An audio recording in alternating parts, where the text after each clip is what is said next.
again, Elaine, to the Zoom room for another Arts of Letting Go live session. So, yeah, let's jump in as usual to our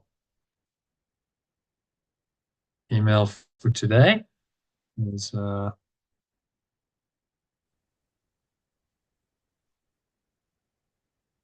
email with a daily quote, some teaching around that, and then it'll lead us nicely into our insert and lesson. So, just share my screen with you quickly.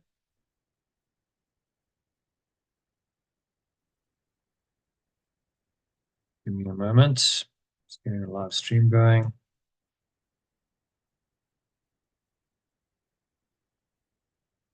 Okay. Oh, okay. It's dropped out. All right. So she comes back.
All right. So we're just going to wait for Elaine.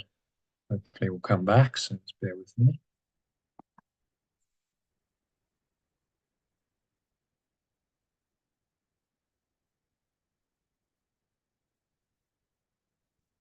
For a minute or two. Okay,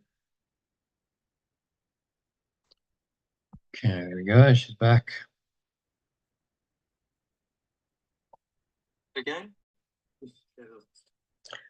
All right. Hi, Elaine. You back? Yep, back. You got a stable Wi-Fi now? Yep. All right. So let's go for it then. Share my screen.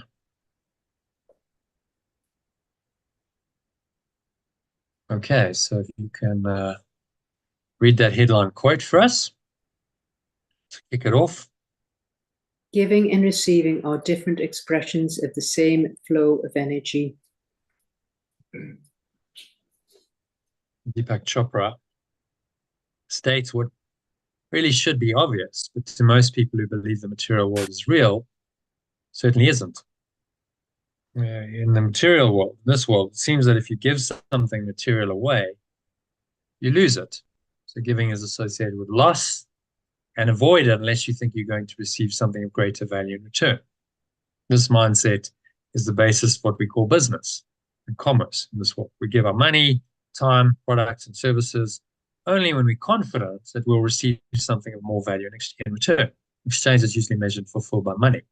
That's what's called currency. It's about the flow, facilitating. If we don't feel like we've received good value from the exchange, we feel deprived and usually somewhat upset that we've seemingly, quote, lost out. Therefore, what we call business is really just a belief in sacrifice and loss masquerading as something respectable. It has nothing to do with true giving and receiving. That is always of the universal energy Deepak points to in today's quote, which, in case you're wondering, is also called love. Right? So Yesha says, compromising, bargaining, this thought system that we take as legitimate, and that's how the world works. You know, I scratch your back, you scratch mine.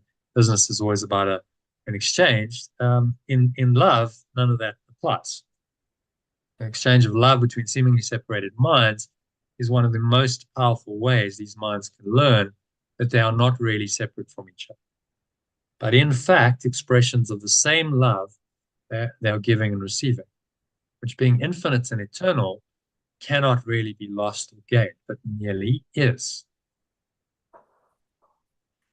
To learn this truth while we apparently live in the illusion of separation is our only real purpose here.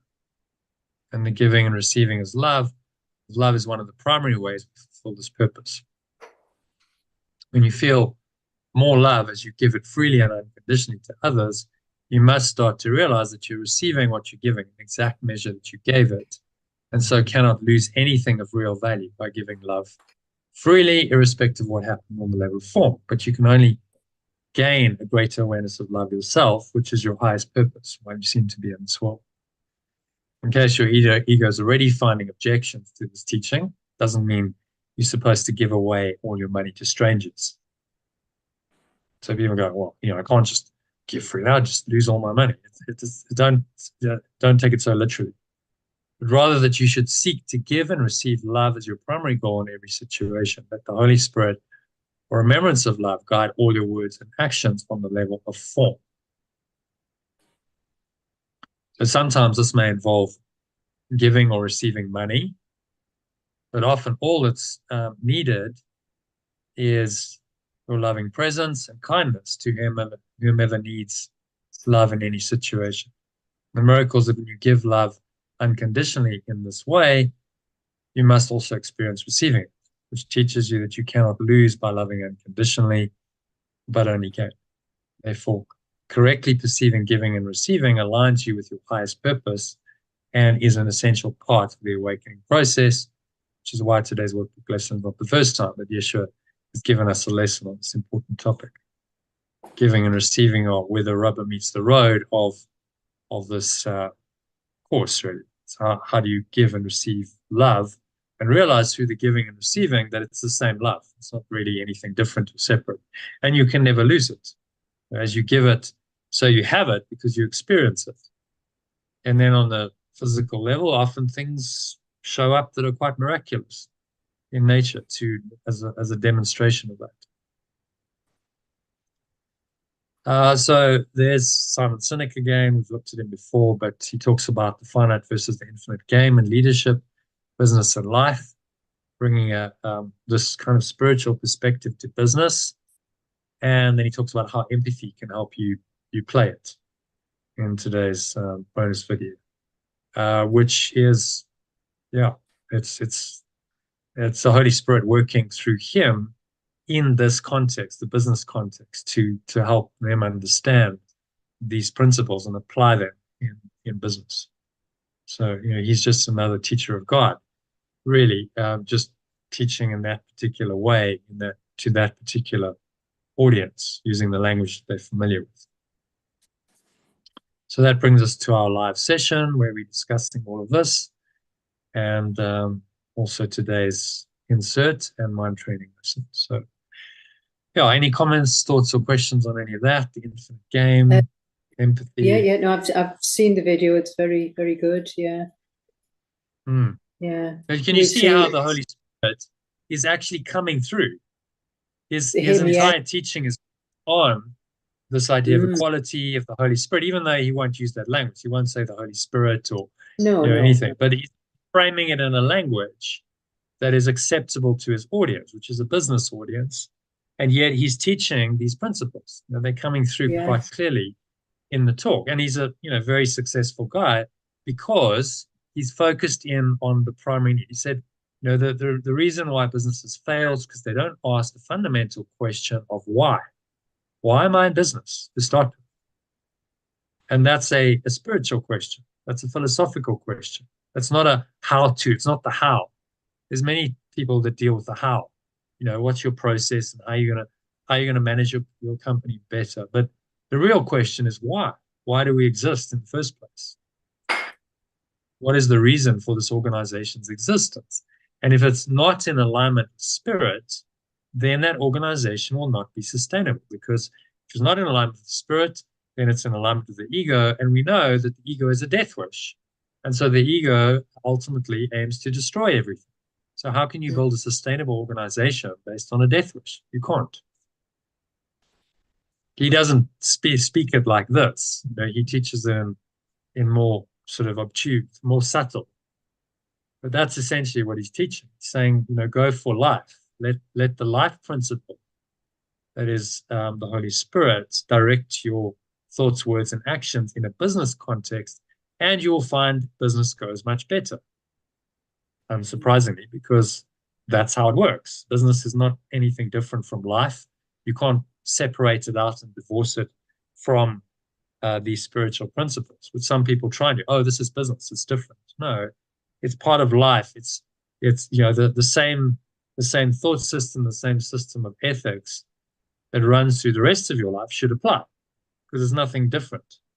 So the course teaches you not to make exceptions just because it's business. Oh, well, suddenly the rules are different and there might be a lot of money at stake. So, okay, all the normal rules in my social life, my family life, for instance, go out of the window. No, actually, they apply as well. Maybe even more so, because there's more at stake in some ways. Certainly monetarily, there's more at stake, not necessarily in terms of relationships, because social and family interactions, what's at stake is relationships. And those matter. You don't want to be falling out with everyone. In a business context, you know, these principles can make the difference between surviving and thriving as a business and really struggling and failing, just whether you hold to these principles or not. And if you can operationalize these principles, that's what he's talking about. Start with why, and then the operations follow. Again, we've studied all this. You see how all of these teachings apply. If you look at the integral model, I mean, this is a great one to use in business because they're familiar with 4-quadrant diagrams. But this explains it. Well, you start with the why. You know, why does the organization exist? That's a cultural meaning. That's an intersubjective state. What do we stand for? What do we believe in? What are our shared values and meanings and language? And you know, what's the culture? That's what's important. And then that creates the system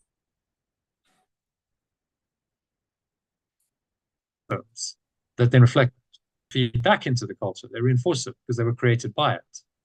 And to understand that integral link in business is very helpful. I think most business leaders don't. They think that the systems and the behaviors are the organization, and they fail to see that there's this whole internal dimension that needs to be addressed, looked at, carefully addressed, managed, because that's the source of the objective world that they see as their business. Yeah, okay. So I think that leads us quite nicely into today's workbook lesson and teaching. We'll have a look at the insert as well. I've got to go at about 6, or about 4 o'clock your time. So yeah, that's fine. Yeah, I've got a couple of hours. Yeah. Till then. Yeah, so it's fine. We've got time to do the insert and the lesson. There's some text as well on the Song of Prayer. Yeah, that's good for me because then I can get all the animals. Yeah, so 4 o'clock. Yeah, that's perfect. Yeah, all right. So let's have a look at the insert. Just read an alternative on what is a miracle. Right. Any alternative? Yeah. A miracle is a correction. It does not extend nor really change at all. It merely looks on devastation and reminds the mind that what it perceives is false. It undoes and does error, but does not attempt to go beyond perception, nor exceed the function of letting go. And so it stays within time's limits, yet it paves the way for the return of eternity and my awakening to love. For my fear must slip away under the gentle remedy it brings. It's just saying that a miracle is a correction, and it's coming from, you know, the love that's in us, and it does not extend, and it doesn't change. It looks on devastation and it reminds us that it's actually false. So it just undoes errors. So that's interesting. So that image I saw yesterday is all false, according to this. Yeah. And that's therein lies your freedom, your peace of mind, because if it's false, why are you believing it? Why are you reacting to it if it's all false? Mm. It would be if it's just a false image, it's in a dream, it's never really happened, then why the reaction? Yeah. So that's the only way of really undoing any negative reaction. As soon as you make it real, you will have a reaction, no doubt. You might try and mitigate. Well, I have compassion, or maybe I can just ignore it or distract myself. Those are some ways of dealing with it. But the correct way, the radically forgiving way is it's not. You just remind yourself this isn't real. It's just part of a dream. The dream isn't real. None of the characters in the dream are real. None of it's real. So how can anything really die if it's not real? So whatever I'm seeing is just an unreal picture of a death wish, and it has no reality and truth. That's the only way you're going to really correct it. That's the miracle. Well, how I corrected it yesterday was by just saying, well, the script is written in the man's life, and he's asked for this. He wants, it's graduation day for him. That's how my mind spoke about that. But that was obviously just being, the compromise, what you call the compromise. Yeah, there's no suffering anymore. Once you're dead, the physical body's gone. You're relatively you're in a lot of peace. Even if there's still karma, it's a lot more peaceful in an incorporeal state. I'm assuming that they died, or they could have just had severe injuries, of course, which I think would be better to die, wouldn't it? Well, yeah, it depends. The severe injuries can be a huge lesson. That can be part of a person's life journey to cope with that and let it go, transcend it. Injury, disability, these are all great tests in letting go. If you can, really let go, then it's enormously helpful. Okay. Yeah. So number 2, miracle or correction contains the gift of grace. A correction contains the gift of grace, for it is given and received as one. And so it illustrates the law of truth the world does not obey because it fails entirely to understand its ways. A correction inverts perception. That was upside down before, and so it ends the strange distortions that appeared. Now my perception is open to the truth. Now I perceive my letting go is justified.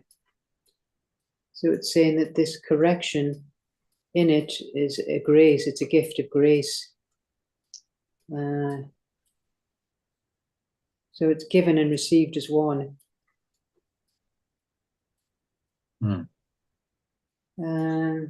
So the correction inverts the perception of the upside down of the distortions of the separate self. Now this perception is the truth. And we can do this letting go as being justified, as you say, the radical letting go rather than I do a lot of the compromising letting go. Well, it's only the radical that'll really work. And it takes work. You don't necessarily get it right straight away. There's still some reality to it. Maybe you still feel some negative emotional charge, but it dissipates it every time you remind, well, it's just this crazy dream. Why am I reacting when it's just a dream? These figures are not even real. Nothing really dies. Nothing really, in the dream, nothing's really alive. So nothing can really die. It's just it's a fake reality. It's a movie. It's a really good way of thinking about it. You go watch a movie, the characters on the screen, they're just images, they're pixels projected out. It all seems to be real. Your mind interprets it as real, and then someone could die or have some drama, and then you feel emotion, but it's all just pixels projected onto a screen. And it's our mind's interpretation of it that gives it the meaning. If you didn't give it a meaning, the movie wouldn't have any meaning for you. You know, the pixels shifting and changing on the screen and the apparent characters they depict would mean nothing. Well, it's just pixels on a screen. All it's really there is the screen. Mm. And then, you know, evidently when the movie stops, you see that. Well, the screen remains and it's not affected at all by whatever images were projected onto it. So that's how, you know, reality works. In truth, we're not affected at all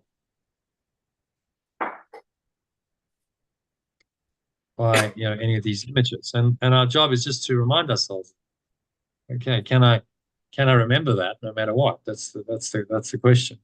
Mm. Yeah. Right. Yeah.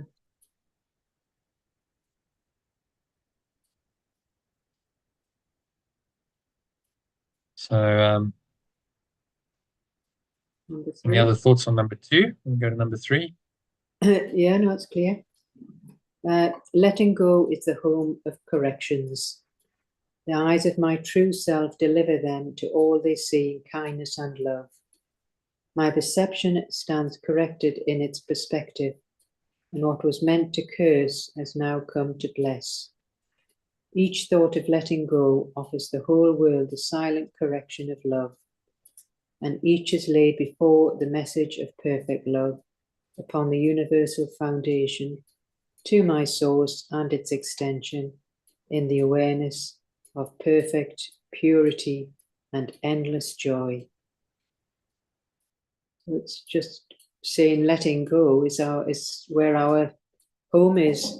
That's where the true self delivers its kindness and love. Mm. And so each time we let go, it offers us this silent correction of love, which is, yeah, very comforting. Yeah, exactly. Each thought of letting go, each lily of forgiveness, the thought of letting go. So whenever you make the attempt, you go, okay, but I remember. So you see the, you know, the injury to the cyclist and the accident. And in that moment you remember. You say, no, but remember, this is just a dream. What's being shown to me isn't really true. That's the thought of letting go. Mm-hmm. It offers the world of correction, whole world of correction. That moment you're correcting not just your errors, but everyone's errors. It's a universal correction. It goes into the mind of the Son of God, extension of perfect love, and it becomes then part of the correction. It's added to the thoughts of God, the awareness of perfect love, that the more people think it, the more people believe in that thought system, then the more things will change. Mm. That idea, that underlying energy start to spread. You know, love is as infectious as the ego is. So they both are seeking to possess the minds of their hosts. The one is a parasite and ultimately wants to destroy its host. And the other one wants to liberate its host from all pain, suffering, and death. You know, which are you going to choose? Which are you going to allow in? That's the question. And this is just saying, well, there's only really one choice. You know, the illusion of the ego is not a really a valid choice. There is the illusion of miracles. You know, the magic doesn't really substitute for the true miracle, which just comes from letting go. Okay, so happy to go to number 4. Let's first Yes. accept corrections. I must first accept corrections through faith, because to ask for them implies my mind has been prepared to conceive of what it cannot perceive and does not understand. Yet faith will bring its witnesses to show that what it rested on is really there. And so each correction will justify my faith in it and show it rested on a world more real than what I perceived before, a world transformed from what I thought was there.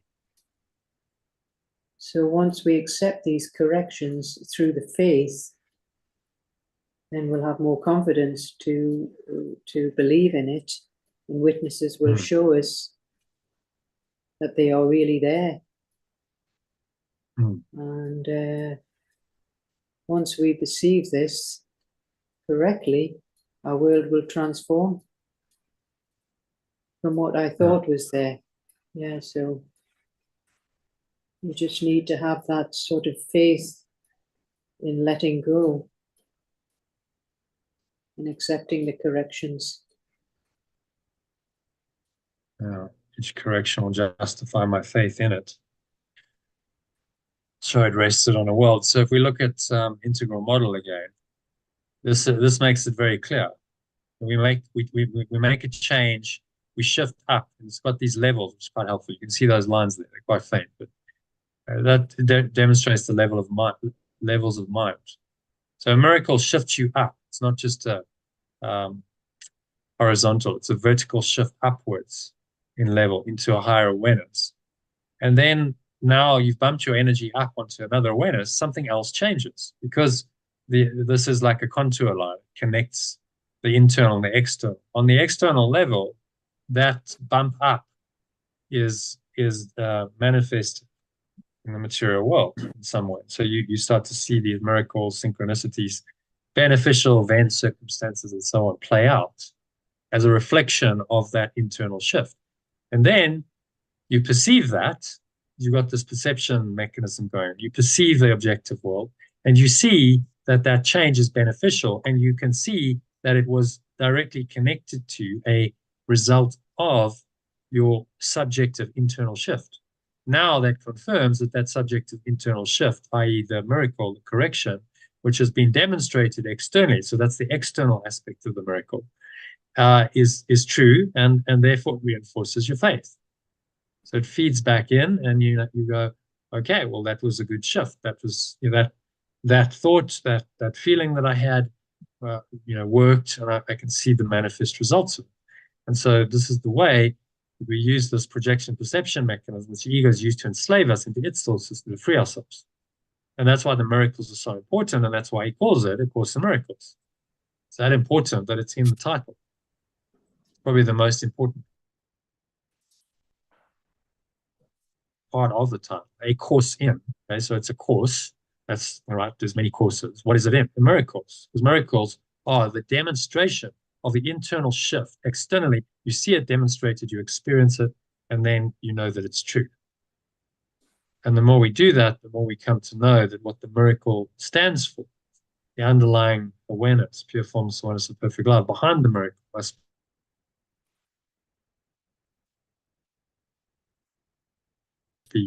be true. Okay, so that's a little integral model perspective. But you can see that what he's saying here is exactly that. Faith will bring its witnesses to show that what rests on is really there. So the more you have faith, the more you see in the external these kinds of miracles. And that then justifies your faith, strengthens your faith, and that's how you get out. You keep on this miraculous process until your faith is so strong that you always trust it. The doubt doesn't come in anymore. Yeah, that's true. Yeah, because I've been like that for a few months, and in the last few weeks I've been a bit sort of distrustful, and it doesn't make not a nice place to be. No, you observe it. It's a state of suffering. You're suffering on some level, and that's self-created because you've lost your faith. Yeah. You're choosing to believe in the ego, which always doubts and fears and worries, because that's what it's made up of, those thoughts. So you'll never find happiness in that. You find it by letting go of those emotions and trusting that the miracle is there. You can't necessarily see it straight away, but that's the faith. Okay, it's there. This awareness, pure formless awareness, perfect love is still there. I can enter it, I can go into it, and I can trust that through its grace, things will work out. The miracles will happen. All right. So number 5, corrections fall like drops of healing rain. Corrections fall like drops of healing rain from the state of pure formless awareness on a dry and dusty world. where starved and thirsty creatures come to die. Now they have water. Now the world is green. And everywhere the signs of life spring up to show that what is born can never die. For what has life has immortality. So yeah, another nice comforting graph. It's just saying about the corrections. Analogy. Yeah, the corrections are, they'll heal, thirsty creatures, starved, ready to die. They can save, the world just springs into life. The world turns green. It's a nice image, like a drought-stricken world, and then the rain comes and everything comes back to life.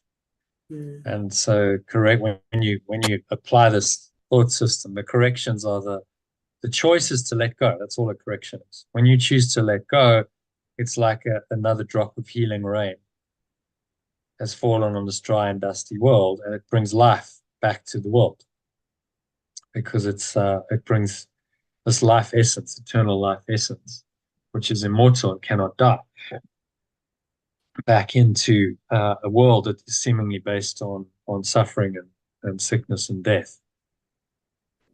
For what has life has immortality. And so if it has life and it's true, it is immortal. You cannot kill life.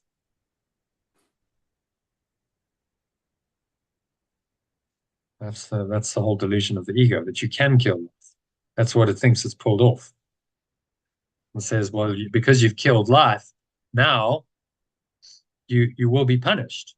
You've done this terrible thing. You've killed off, the very essence of life itself and love and anything good and beautiful and pure and holy. And now you must suffer for the sin. Now you must be punished by a concept of a fearful, wrathful, vengeful God, which the ego just makes up. That doesn't even exist, but it makes it up. It says it does exist. And now you become fearful of this outside entity. The false expectation of punishment appearing real. Fear seems to be very real. And it's all based on this illusion of a separate identity. The top of the ladder. It's just the idea of separation. And then we thought that would work, but clearly we've been greatly mistaken. If we knew what would happen the moment we thought of separation and just how bad it would get, would you do it? Would you still go down the track of separation? No. But we didn't know. We didn't know what we were doing. So we know, well, this is a cool idea. Let's explore this. And then, we get caught up in this nightmare of an egoic thought system, and a nightmare of a world that it's projected. And we're so entrenched in it that now it takes a major correction to right ourselves. Okay. So happy with that paragraph and with the insert. Yeah. Yeah, it's good. Okay. So lesson 344. Let's move swiftly on to that. Today's lesson. You can read that in the original and alternative. Today I learned the law of love, that what I give my brother is my gift to me. I learn the law of love today, that what I give my companions is my gift to myself.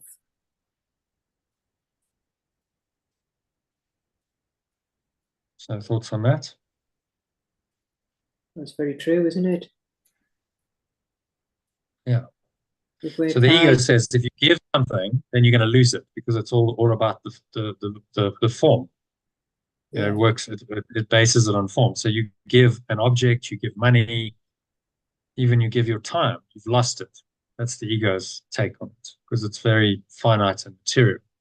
But the law of love says, no, when you give to anyone, then it's a gift to you. You feel expanded, you feel uplifted, you feel the love. So it's really a gift to yourself. And you feel it straight away in real time. You give love, you feel it. You feel better, feel more expanded. So it just turns the ego's law upside down.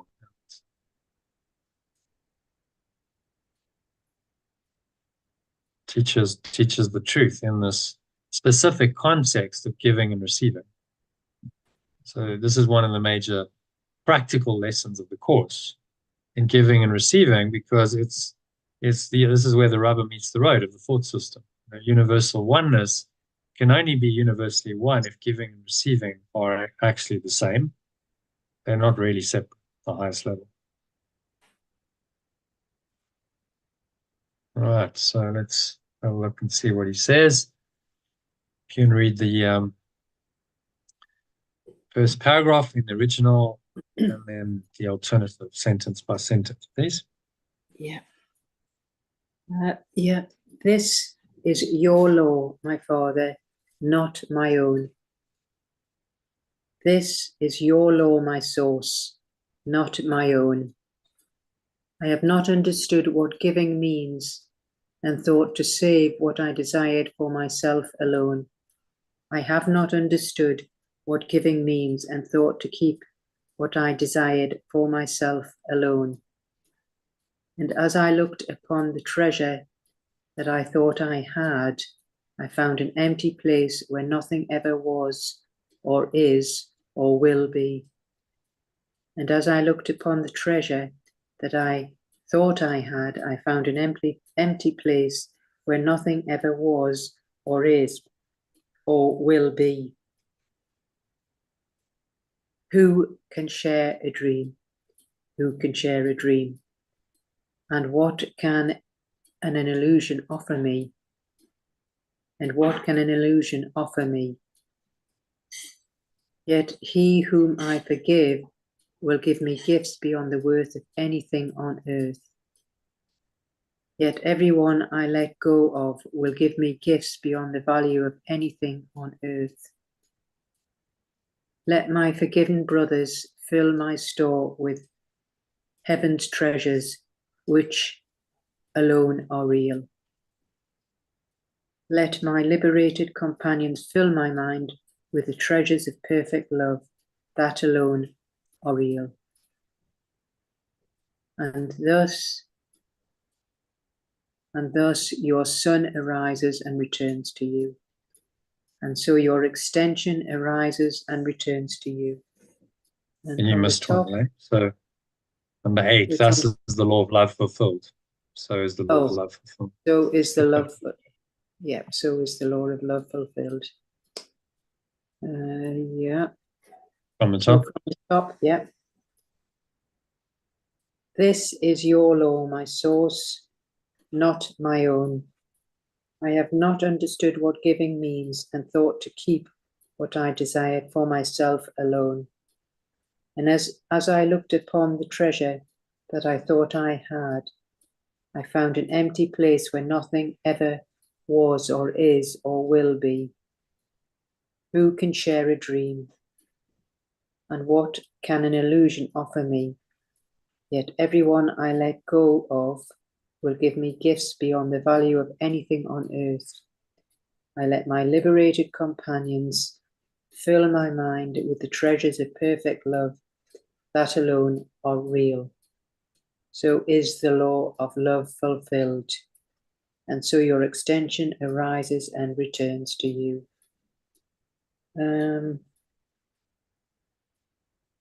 So it's down to the law of the source, not our own separate self. And we understand what, or we don't understand what it means to give. Oh, hold on. To give. And we decide it for ourselves alone. So, but we look at this treasure that we thought we had and just find an empty place where nothing is. And so what it's saying is, what can a dream or an illusion offer us? But if we let go of everyone,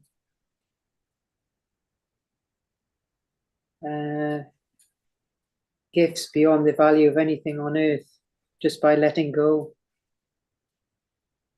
So we let our liberated companions fill our minds with all this treasure of perfect love, which are real. So then that's when the law of love is fulfilled. And then we return to our source. So ultimately, we realize giving and receiving are really illusory, not actually giving or receiving anything. It's just the underlying love that's always there. But in the giving and the receiving, you start to become more aware of that. So it's a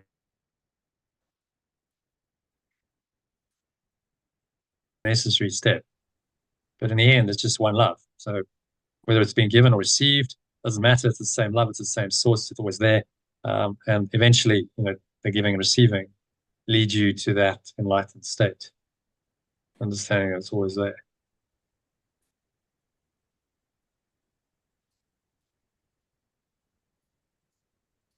Okay. Yeah. Mm-hmm. So it's a simple lesson, but it's a major lesson. It's a lot of depth in giving and receiving. To really understand it, you have to understand oneness. And you have to go beyond the ego's misperceptions of what giving and receiving mean, and beyond the idea of sacrifice and loss. People struggle with this idea because they go, well, I associate giving with loss. When I give, I lose something material. That's a very common egoic misperception, isn't it?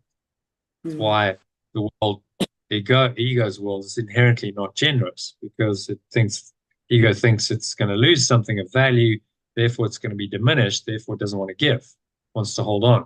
So no, I'll keep that for myself. But as he says, I thought I'd hold on and keep that for myself alone, but actually I've got nothing. As I looked upon the treasure that I thought I had, whatever, usually a material thing, money, material object, whatever you treasure, maybe even a person, relationship, I found an empty place where nothing ever was or will be. So you see the emptiness of the illusion. See, I treasured it, but there was nothing really there. So what can this really offer me? What can a dream really offer me? Can I really share this? Can an illusion really offer me this?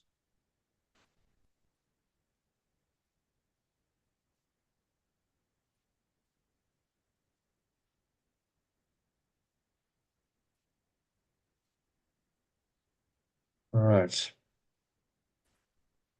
So is the law of love fulfilled, and so your extension arises and returns to you. So as we learn that giving is receiving, it's really one, we return to the state of pure formless awareness of perfect love, which underlies all giving and receiving. We merge back into that state. And the giving and receiving is just another lesson in bringing this awareness about. All right. So number 2. Yep. How near we are to one another as we go to God. How near we are to one another as we journey to pure formless awareness of perfect love. How near is He to us? How near it is to us? How close the ending of the dream of sin and the redemption of the Son of God. How close the ending of the dream of sin and the awakening of the extension of perfect love is. From the top. How near we are to one another as we journey to pure formless awareness of perfect love. How near it is to us. How close the ending of the dream of sin and the awakening of extension of perfect love is. So it's saying how close we are to this pure formless awareness and how near it is. It's just so close. We do miss it. And then this will be the close of the dream of sin and the awakening of perfect love. If we could only just see it. Wow. Yeah, it's there. how close it is. So he's encouraging us. So keep going on this journey. You're actually not that far off because it's just a shift. You can shift in an instant. The miracle doesn't know about time. The miracle says you can shift into pure formless awareness of perfect love at any point, and then you're home. So how close the ending of the dream really is. It is pure and simple. Let go.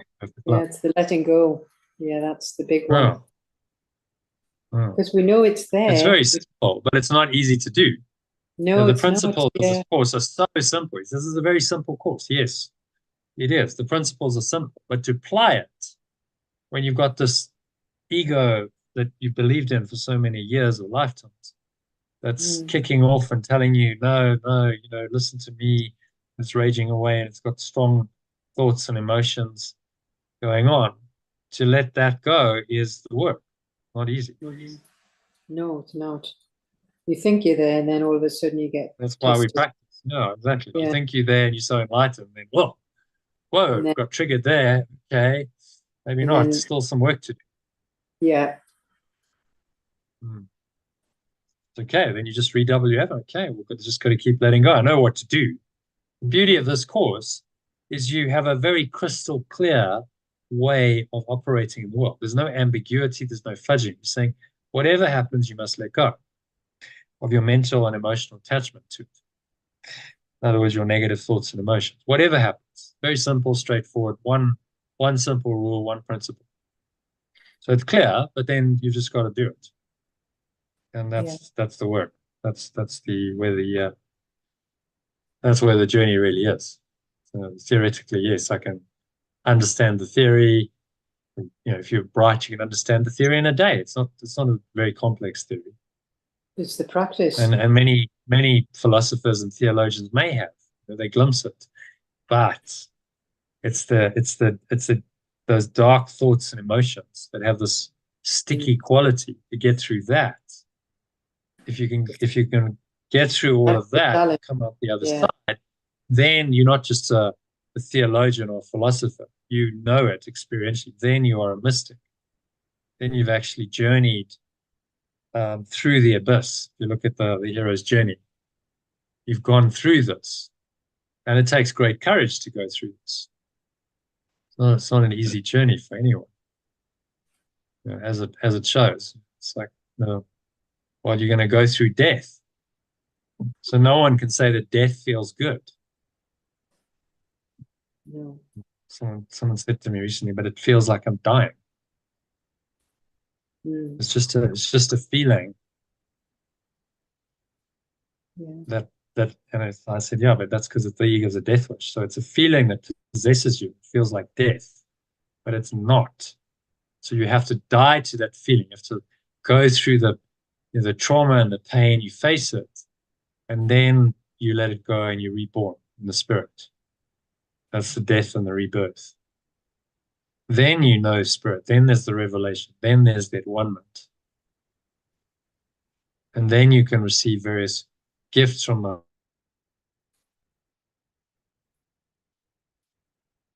Holy Spirit that are designed to help you teaching role.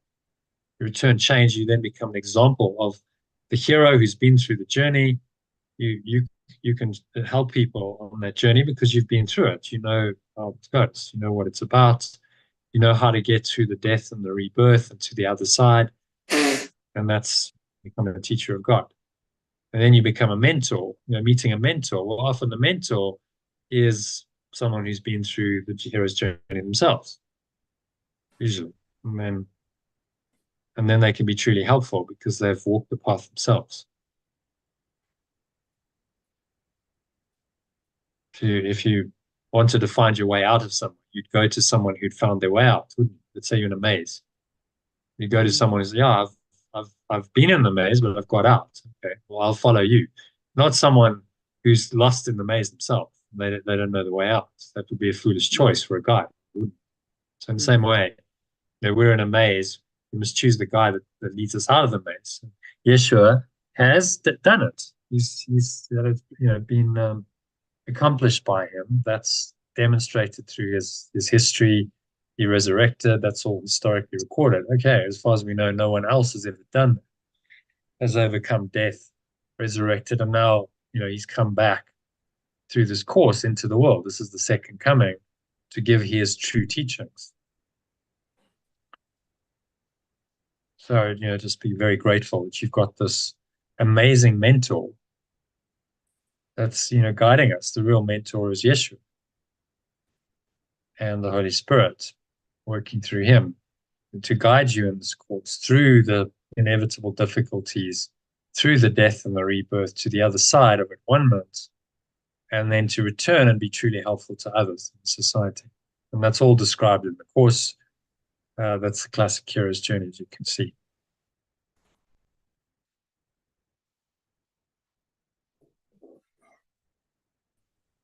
Okay, so any other thoughts on this one?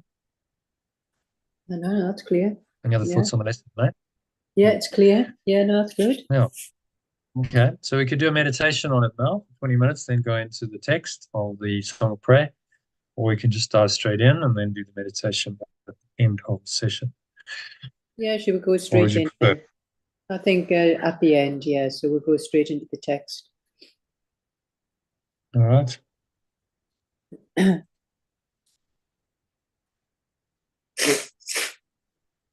Okay, so this one is from the Song of Prayer, section 3.3, entitled Separation versus Union.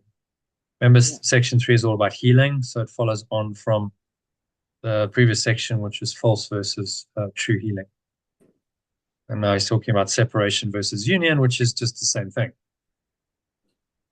True healing comes from union and false healing comes from separation, but he's going to tell us more. Okay, so if you can read in the original alternative, paragraph 1, please. False healing heals the body in a part, but never as a whole.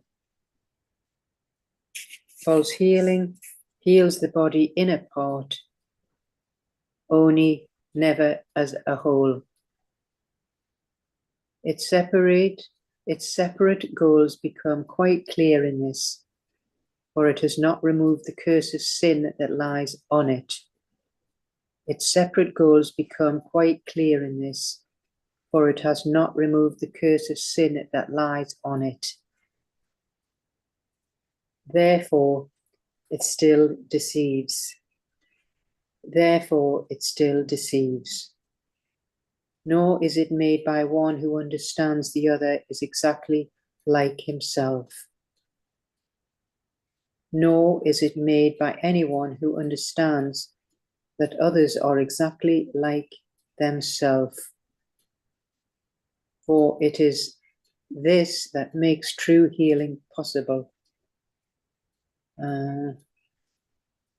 For it is this that makes true healing possible. When false, there is some power that another has not equally bestowed on both as one. When false, there is some power that another has not equally bestowed on both as one. Here is the separation shown. Here is the separation shown. And here the meaning of true healing has been lost, and idols have arisen to obscure the unity that is the Son of God. And here the meaning of true healing has been lost, and false beliefs have arisen to obscure the unity that is the extension of perfect love. From the top, false healing heals the body in part, but never as a whole. Its separate goals become quite clear in this, for it has not removed the curse of sin that lies on it. Therefore it still deceives. Nor is it made by anyone who understands that others are exactly like themselves. For it is this that makes true healing possible.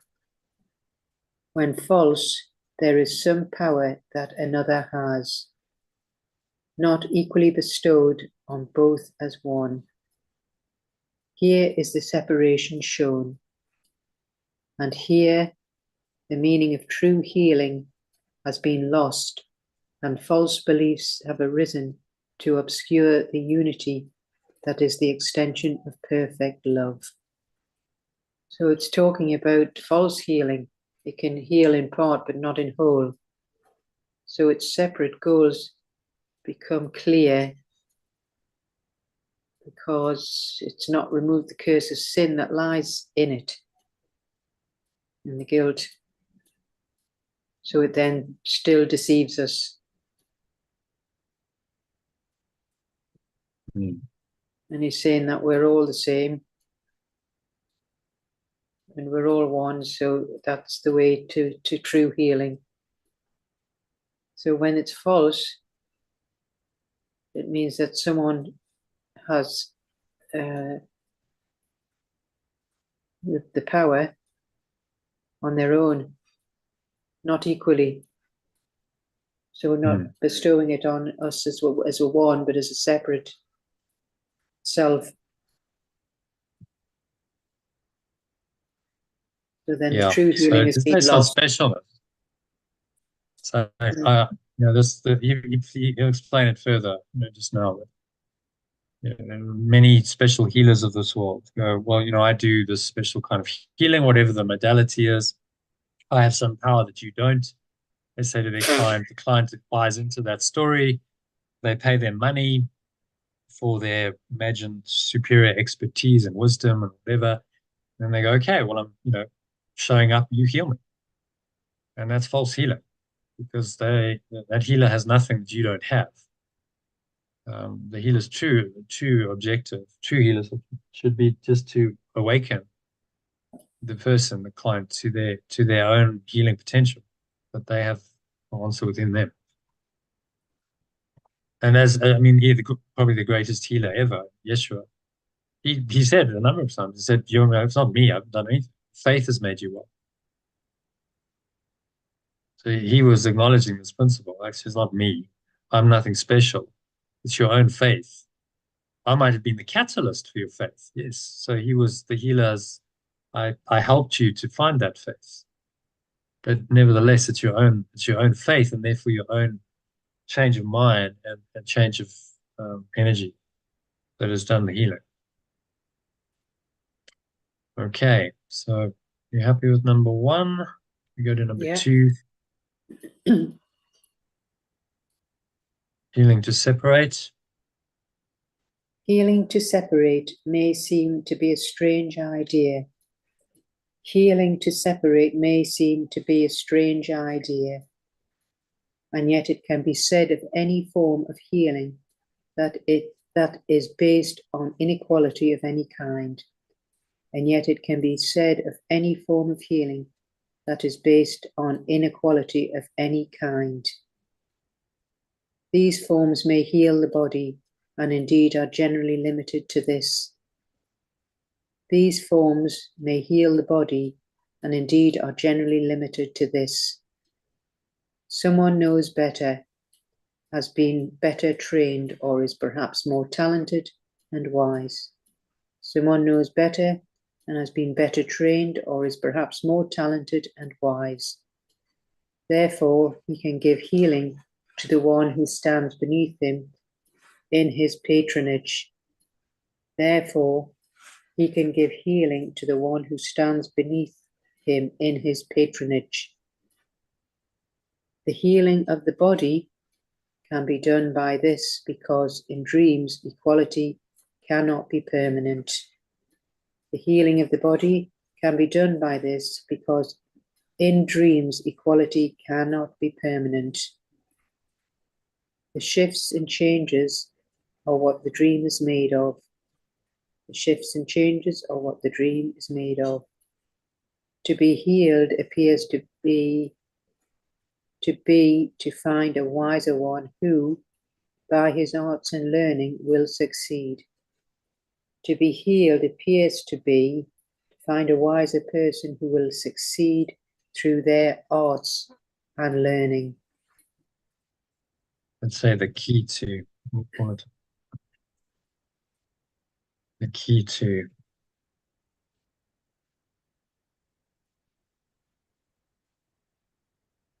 healing then appears to be to find a wiser person who will succeed through their arts or learning. So this is even in spiritual terms. Someone might not be into allopathic medicine, but they're into alternative healing. Yeah? You've probably seen this. Oh, okay, now I need to find the special therapist, the special therapist who has the healing power to heal me. And it's the same thought system with allopathic medicine. You're giving your power away to someone else seems to be, better because of the illusion that this person is doing some, better treatment. No, no, no. This person is a Reiki master, or they're into whatever alternative amazing therapy. And there's lots of them. And so they have something that I don't have. Therefore, I'll pay them vast amounts of money sometimes for their apparent wisdom and talent and expertise. My friend spends a lot of money on those sort of alternative therapists. Yeah. Yeah. Because she's convinced that somehow they have something she doesn't have. And they can give her the magic, whatever, the magic touch, formula. They have something she doesn't have, and she's willing to pay them because of that illusion. Of course, their business model depends on that illusion. So many of them they're not really wanting to prick the bubble, say, actually, I'm not really doing anything. It's smoke and mirrors. I'm just helping you. If there's any true healing, all I'm doing is helping you to awaken to who you really are. That's all. That's all the healing involves. Well, it works for her because, like I say, yesterday she was full of the joys of spring and very happy to get the result that got, no inflammation. So she's thinking it's them who've done it, but really it's she's who's done it. She's the one who's done it. Yeah. Yeah. You can't say that. Their own belief has done it, but they're not going to tell her that because they need her to come back and pay her a lot of money to heal herself. Kind of bizarre, but that's how it works. But when you understand this, then you can't be taken for a ride. You're like, well, actually, the Holy Spirit's within me, and it's all me. So, do I need someone else? Not really.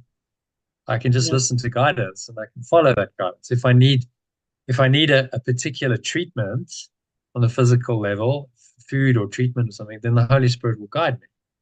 So maybe I go and see, someone who specializes in that treatment because that's the guidance, but I'm not giving my power away to them saying, no, will you heal me?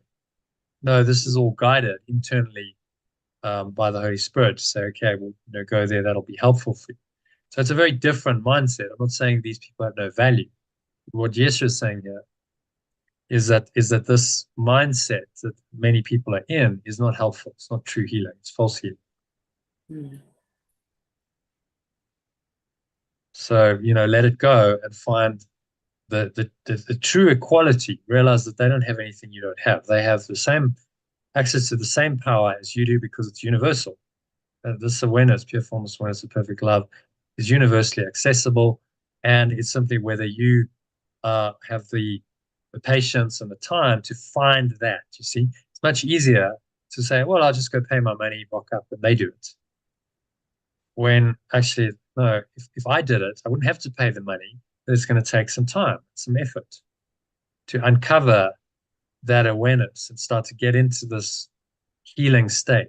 It takes time and effort, and that's what the healing journey is about. So, again, it's much easier, especially if you've got money. Some wealthy people do. Oh, well, I just spend the money and they'll do it for me. I don't have to do the heavy lifting myself. You see. But it's not true healing, and so it won't last, as you're saying.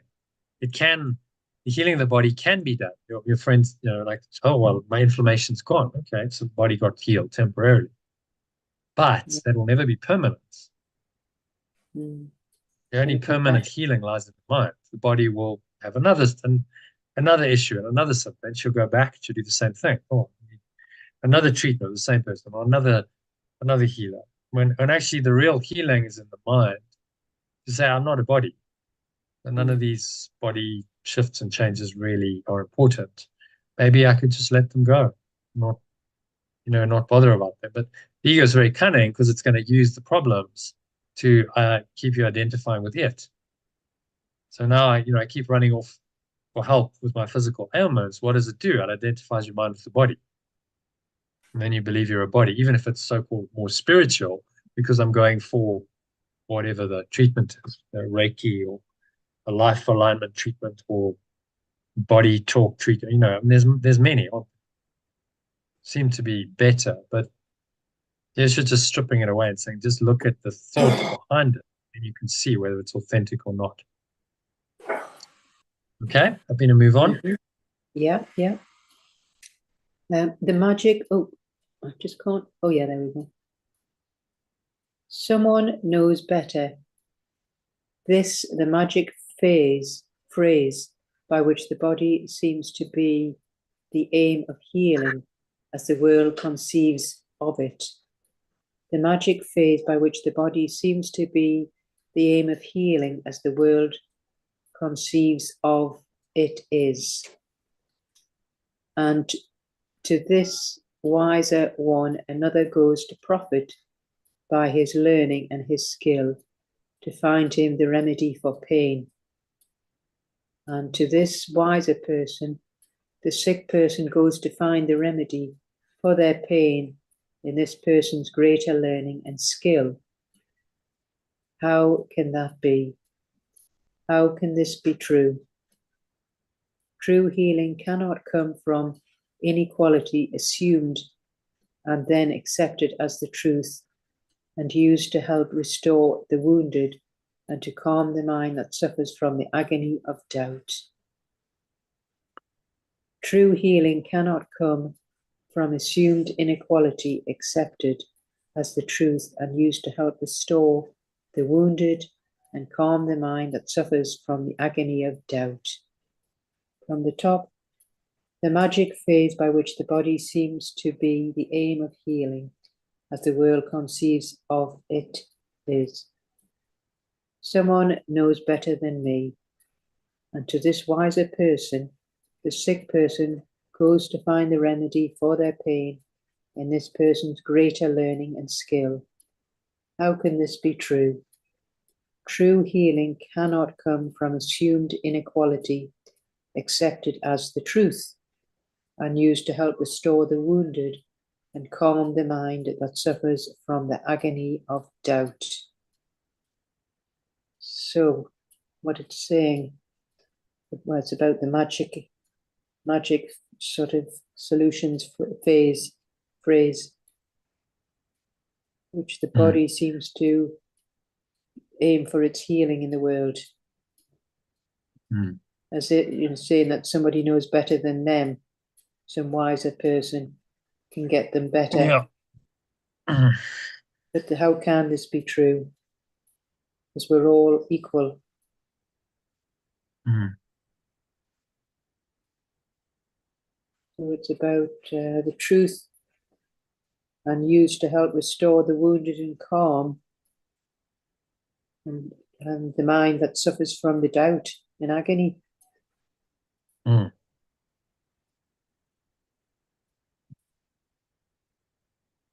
Yeah. Can you just let it go? Let go of these false beliefs.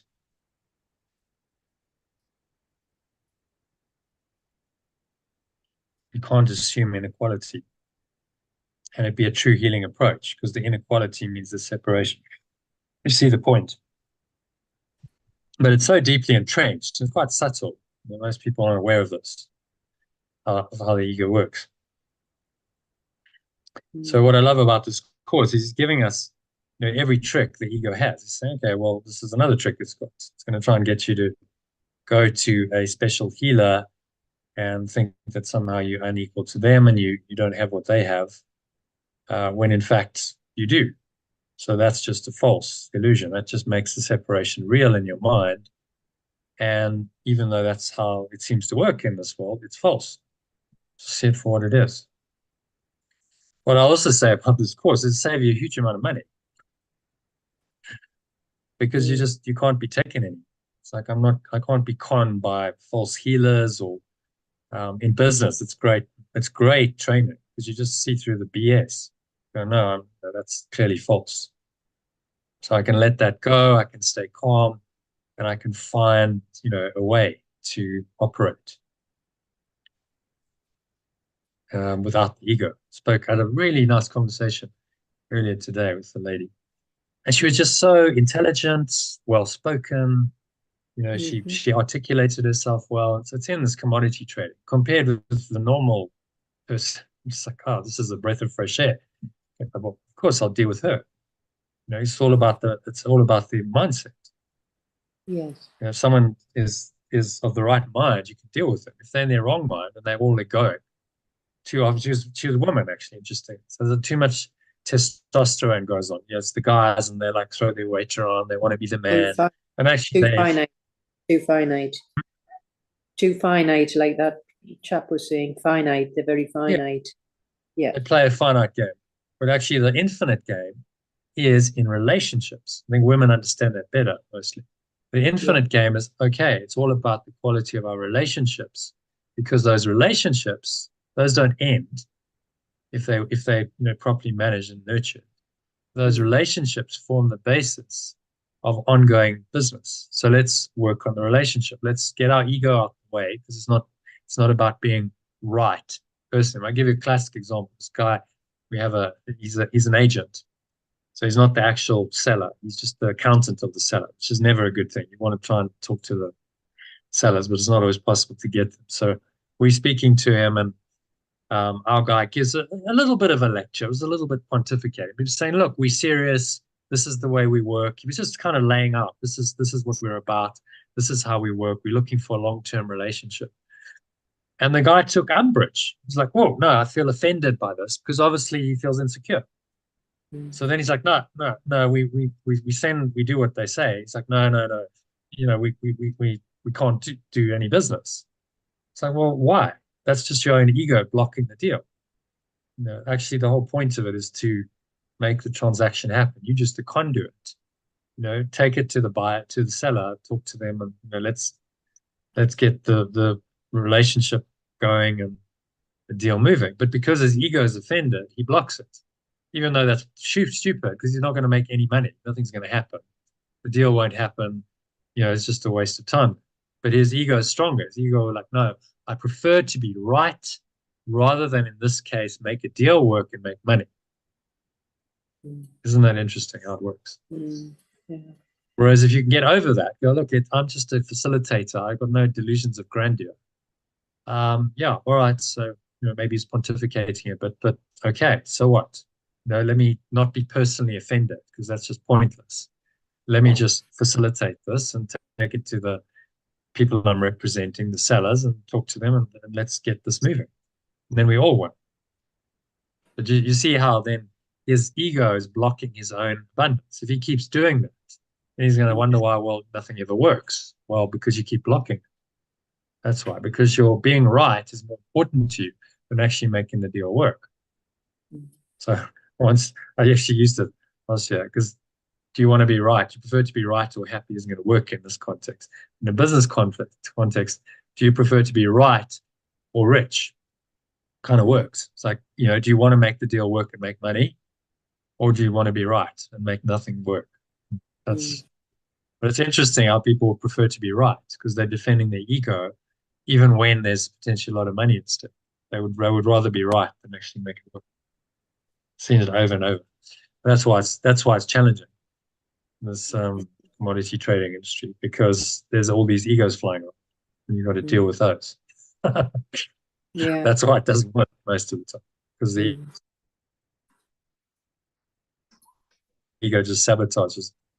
But it's a good lesson. I like, okay, well, if you can do this, you can find a way to make it work. There's a spiritual lesson if you learn something. So it's all actually part of the one plan for me, and it's all spiritual practice. If you see it that way, then it's okay. It's all perfect in its imperfection. All right, so we go to number 4. Is there a role for healing then? Is there a role for healing then that one can use to offer help for someone else? Is there a role for healing then that I can use to offer help to someone else. In arrogance, the answer must be no. In arrogance, the answer must be no. But in humility, there is indeed a place for helpers. But in humility, there is indeed a place for helpers. It is like the role that helps in prayer and lets forgiveness be what it is meant to be. It is like the role that helps in prayer and allows letting go to be what is meant to be. You do not make yourself the bearer of a special gift that brings the healing. I do not make myself the bearer of the special gift that brings the healing. You but recognize your oneness with the one who calls for help. I only recognize my oneness with the person who calls for help. For in this oneness is his separate sense dispelled, and it is this that made him sick. For in this oneness, their sense of being a separate self is dispelled, and it is this that made them sick. There is no point in giving remedy apart from where the source of sickness is, for thus can it be truly healed.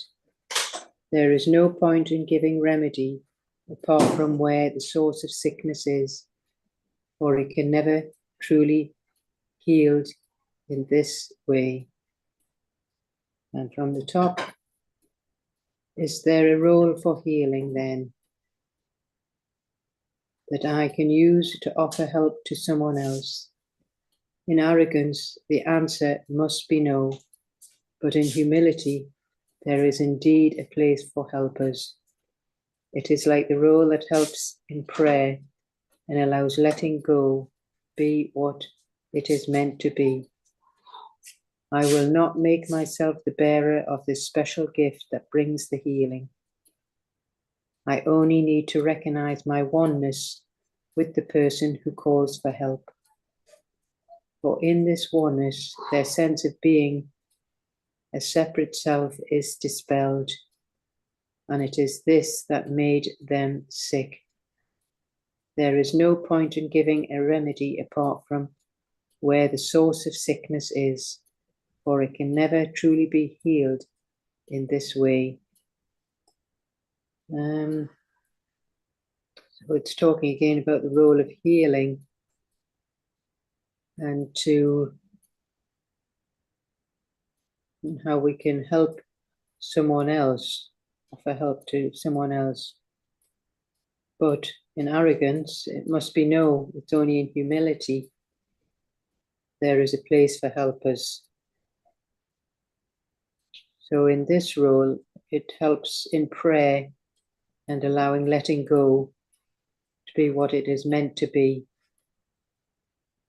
So we're not going to let ourselves be the bearer of special gifts that healing brings.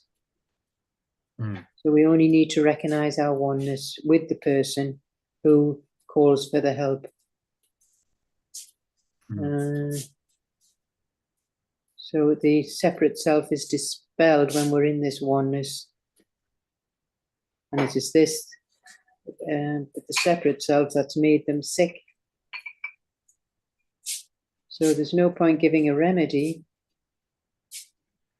when we get to the source of the sickness, that they'll truly be healed.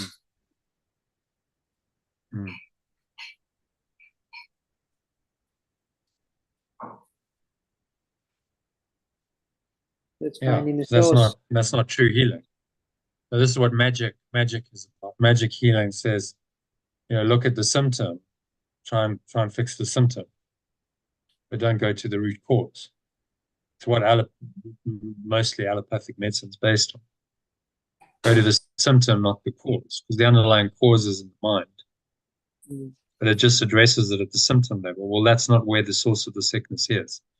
They make that mistake. I mean, look at mental health. They think that the source of the sickness is in an imbalance in your biochemistry, in your brain. So they go, okay, we'll give you a drug and we'll correct the biochemistry. But it doesn't really work because the source is in the mind. And they don't even acknowledge the existence of the mind. They think your mind is a product of brain function, you see. And you see the delusion. How can you fix it then? Because your fundamental premise is wrong. You think the problem is an imbalance in chemicals in the brain, but you haven't acknowledged the real source of sickness is in the mind, which then, because the mind is powerful, actualizes through the brain and the body, and then you see the imbalance showing up on the material level. So they don't understand integral model. So why this is actually quite a revolution. If you just understood this and you apply it to any system like medicine, you would have a very different kind of system, wouldn't you? Okay, so the real problem is in the mind. This person has negative thoughts and emotions that are not helpful because of past trauma, conditioning, programming, whatever. And then that's affecting their biochemistry and their body. And then we see that showing up as, say, a chemical imbalance, and we diagnose that as, say, bipolar, and then we put them on drugs because we're treating the symptom, which is the imbalance in brain chemicals. But the cause, which is in the mind, is not looked at all. Well, how can that work? You haven't got to the root cause. So of course it's not going to work. But it's designed not to work. The ego doesn't want it to work. And then it has this crazy system where we just keep you taking the drugs. And of course it's making money from the drugs, even though it's not working. And welcome to one of the biggest industries in the world, which is the drug industry. That works on a false premise. And just deconstructed it in 2 minutes of logical, rational explanation. That industry, should not exist largely. Maybe there's still a place for some, anesthetics and so on, but so many of these drugs, the whole premise is wrong. It shouldn't even exist because you can more effectively deal with the problem on the interior level. Go within and help that person to start sorting out their thoughts, their emotions, their memories, clearing up the garbage internally. They can do that with spiritual practice, which is free. They just need to be taught. Here's the breathwork technique. Here's meditation. You don't have to take these drugs ongoing and pay a fortune and toxify your body. There are all kinds of side effects that you don't know because these drugs, as we know, are highly toxic. Yeah. No, none of that's necessary. So it's not even a system that should exist.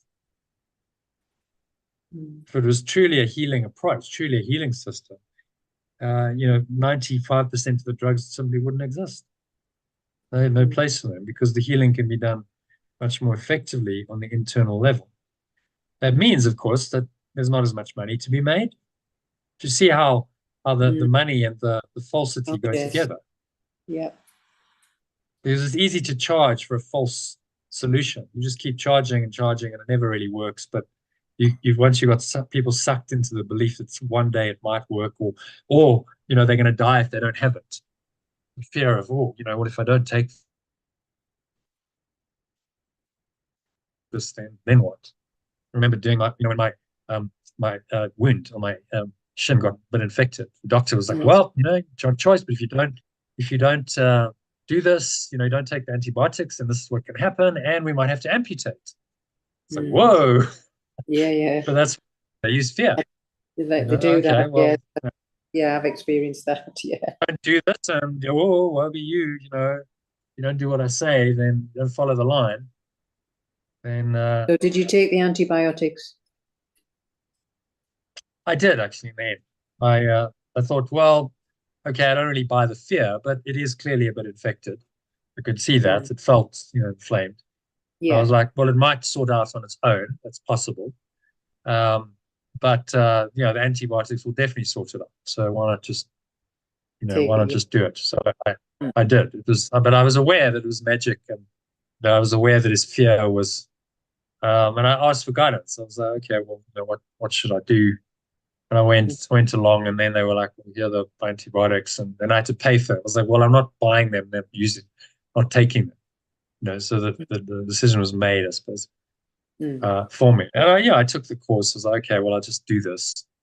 But whether I think it would have probably healed anyway.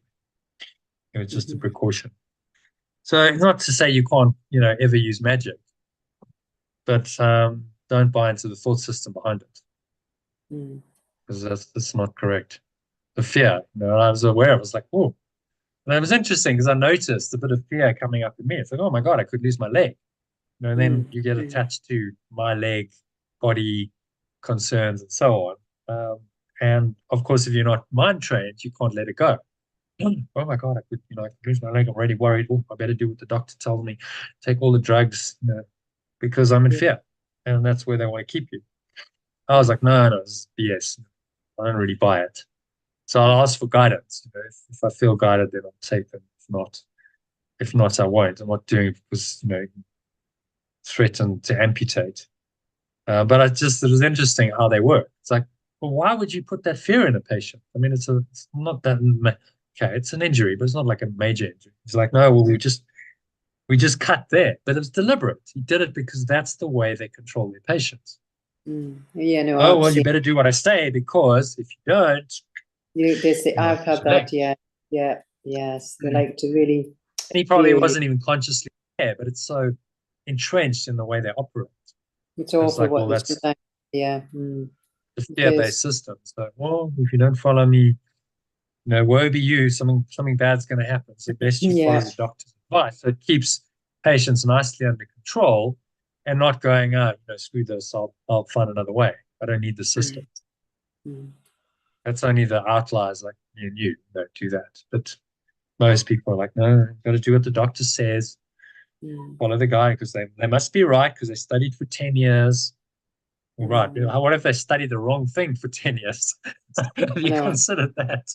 What if they yeah, studied the wrong thought system for 10 years and they got really entrenched in the wrong way of thinking? Then that's really problematic, isn't it?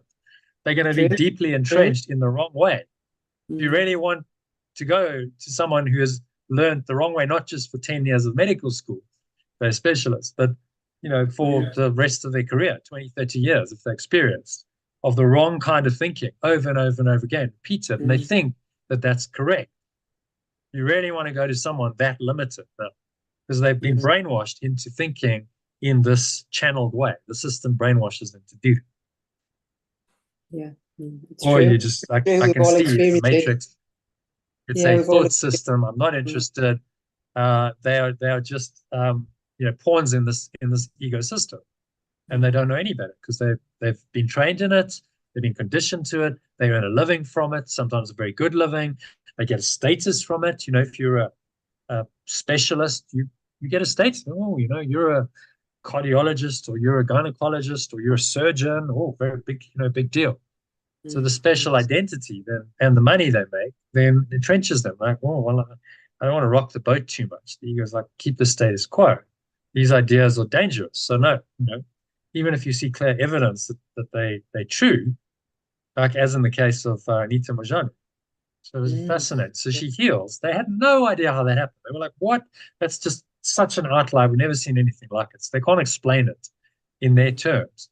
But the gynecologist, not the gynecologist, the oncologist tries. And he's like, no, no, no, but we've seen the chemo works in an advanced stage. He's still trying to explain it within his limited paradigm. But you can't. mm, It's like, it was obviously ludicrous. She's on her deathbed. Her organs are shutting down. The chemo is going to, she's way beyond chemo. What do you think? Then at that point, she's about to die, that suddenly the chemo that she's had previously kicks in. I mean, it's mm. ludicrous. It's bizarre. What Yeah, an insane, illogical thought. But yet, someone who's quite intelligent otherwise will resort to that because he's defending his little thought system and his territory and trying to make it like, no, actually, it was our system that cured her. I mean, it had nothing to do with that. Clearly, anyone with any common sense could see that she had a near-death experience, profound mental, emotional, spiritual experience in the subjective, and that's what healed her. Because she'd had that, she came back and the body changed miraculously. Then within a few days, her tumors had shrunk to like 70% of their previous size.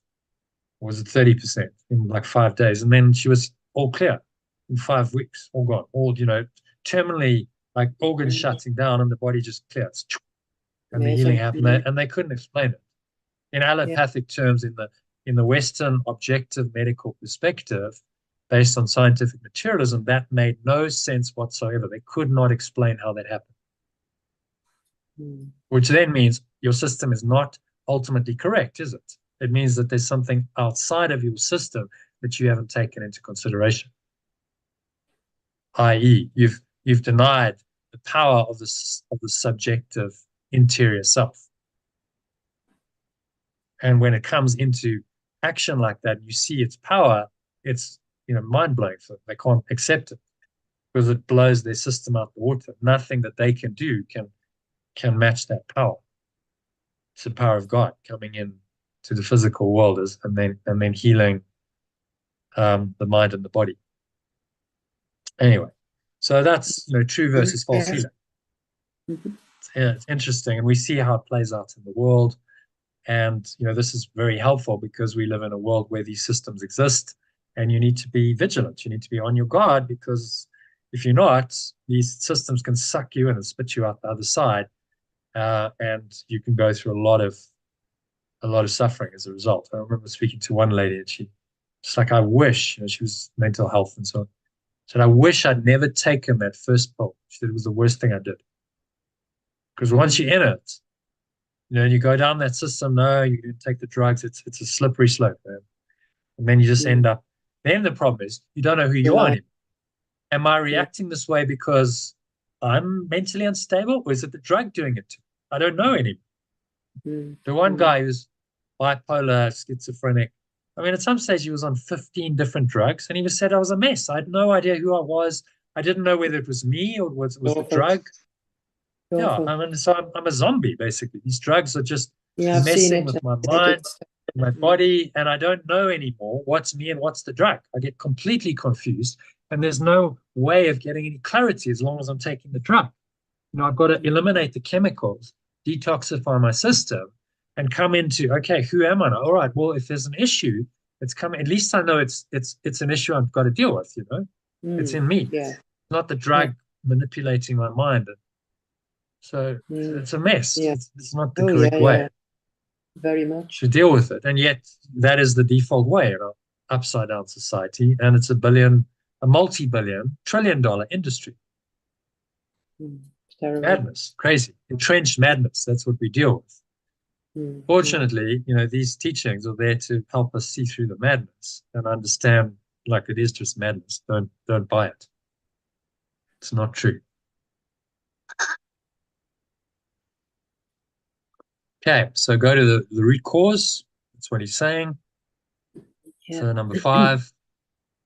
Healers there are, for they are sons of God who recognize their source and understand that all their source creates is one with them. There are healers, for they are extensions of perfect love who recognize their source and understand that all their source extends is one with them. This is the remedy that brings relief, which cannot fail. This is the remedy that brings relief, which cannot fail. It will remain to bless, it will remain to bless for all eternity. It will remain to bless for all eternity. It heals no part, but wholly and forever. It never heals partially, but wholly and forever.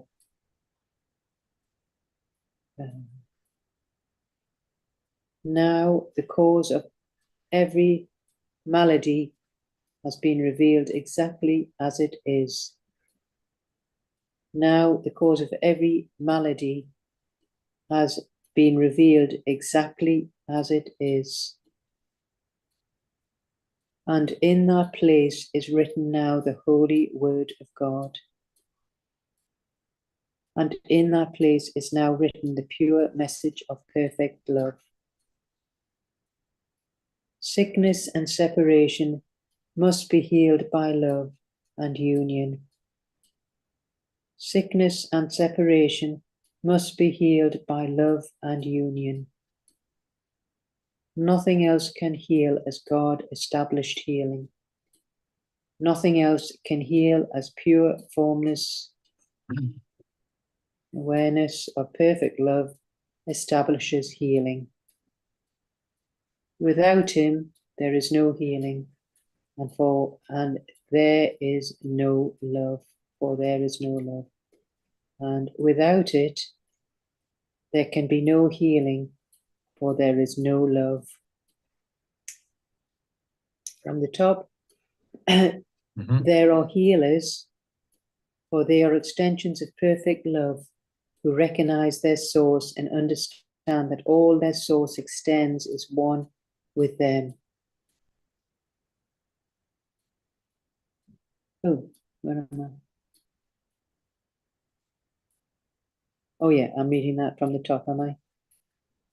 Yeah. Sorry, I'll start again.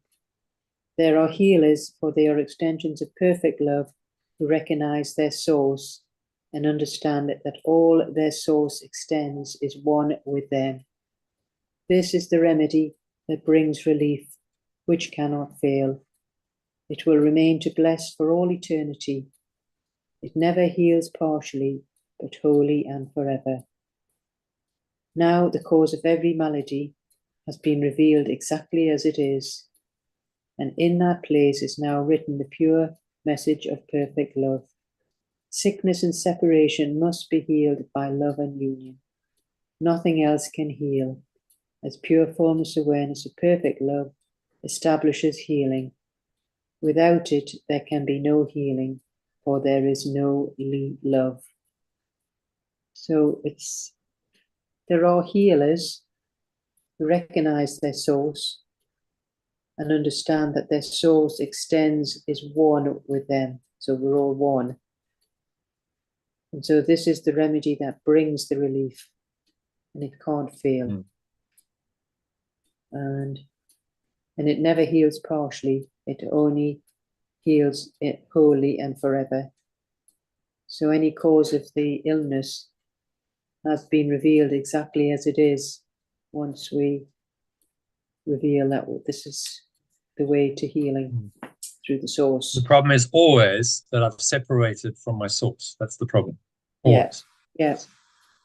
That's the root cause of all physical sickness, of any pain, suffering, anything that's not perfect love is caused by the decision to separate from perfect love. That's the problem.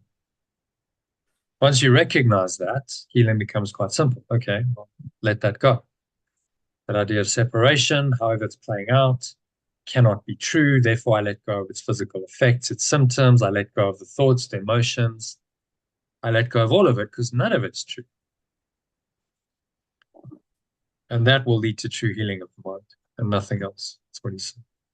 So it has to be radical, which means it goes to the very root of the problem, which is the idea of separation, as we can see here. Now, if you look at these two diagrams in conjunction, the integral model, and you look at descent into hell, you see very clearly that it's the idea of separation that's the problem. It causes us to go down the ladder of separation into duality, where apparently we seem to have now in these four different quadrants. We seem to have the splits of individual and collective and interior and exterior. And this construct is made by the idea of separation. But now we've got to work within the construct to find our way out. So the integral model helps us to find our way out by saying, well, we can change our mind internally. That can then change the external world. That convinces us that the shift internally has been good. And if we continue on that, eventually the internal shift will take us fully into the one awareness. Pure formless awareness is access through the interior I subjective. It's just your own experience. Ultimately, all the mystics, like, it's the I am, it's me. It's to go into that awareness purely and ignore all the other quadrants, which are illusory. Yeah. So you see how these models I'm showing you, they really incorporate the truth, they encapsulate this profound truth in the course. And in a simple diagram, you can now see it demonstrated and apply it. And if allopathic medicine or any of these systems we're talking about actually understood these two diagrams fully and integrated this into their system, the system would look very different. It would be a different system entirely. That's how powerful these ideas are, which is why they resist these ideas. I noticed, interesting, YouTube took down one of my videos. Oh, You know why they did no. it? Because apparently it was against community The policy, allopathic. community guidelines, Oh, which would say that you cannot challenge the existing medical paradigm. oh dear. Oh You know, dear. anything that goes against World Health Organization rules, regulations is considered dangerous, and we take it down. But that's just censorship, isn't it? That's just like Mm, we've decided that this is correct and true, and we'll censor anything else. mm. So, you know, they might censor this video. Who knows?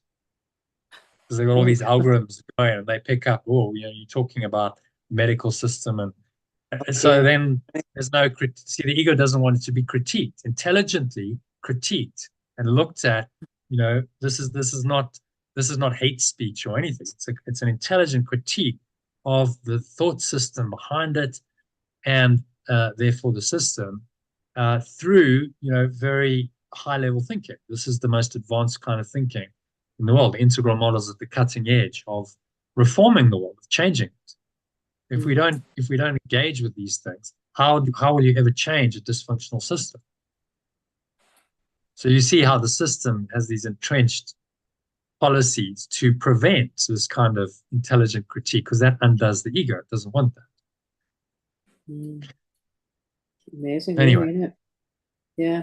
well, it's not just how the ego works. Well, It it's doesn't just, want to know. It yeah, it's just doesn't want to mad. know the truth, so it'll block it. You know, any source of the truth will then be censored out and gone, no, you can't listen to that. Because what's its best defense of the truth? Don't even look at it. Just ignore it. It's not even there. So we just censor it. Mm. Yeah, it's So still well and truly under the thumb. yeah, unfortunately, you know, at least we now look at the progress we've made. I mean, in years gone by, if I'd taught this, I might have been burned at the stake, stoned to death, you know, dragged out of my house and murdered by a screaming mob. Now that doesn't happen. Yeah. You know, they can't do that. No, So thank goodness. yes, you can censor the video, but yet the video has still gone out. It's gone live. It's broadcast to the world. People can listen to it and hear it before, if they do take it down. So Mm. we're making progress. You know, and these ideas Yeah. are not. You can't be jailed for them or killed. Or it's like, okay, it's just an idea. They will censor it, but that's the worst they can do.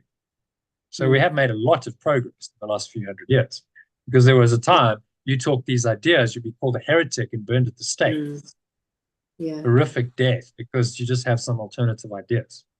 Think you were a witch. Which, you know, Maybe they think I yeah, was a you bit think of you're a a witch as witch well. or a heretic, and then right, you know, we're going to string you up and burn you or rip you apart on the rack. Or I mean, horrific what they did to people. Mm. Horrific. Did you see I know. Braveheart? I mean, horrific what they Yes, did I've to seen that. people. You know, That was a yeah, very good just film. oh my god, just pull Very him good apart limb film. from limb.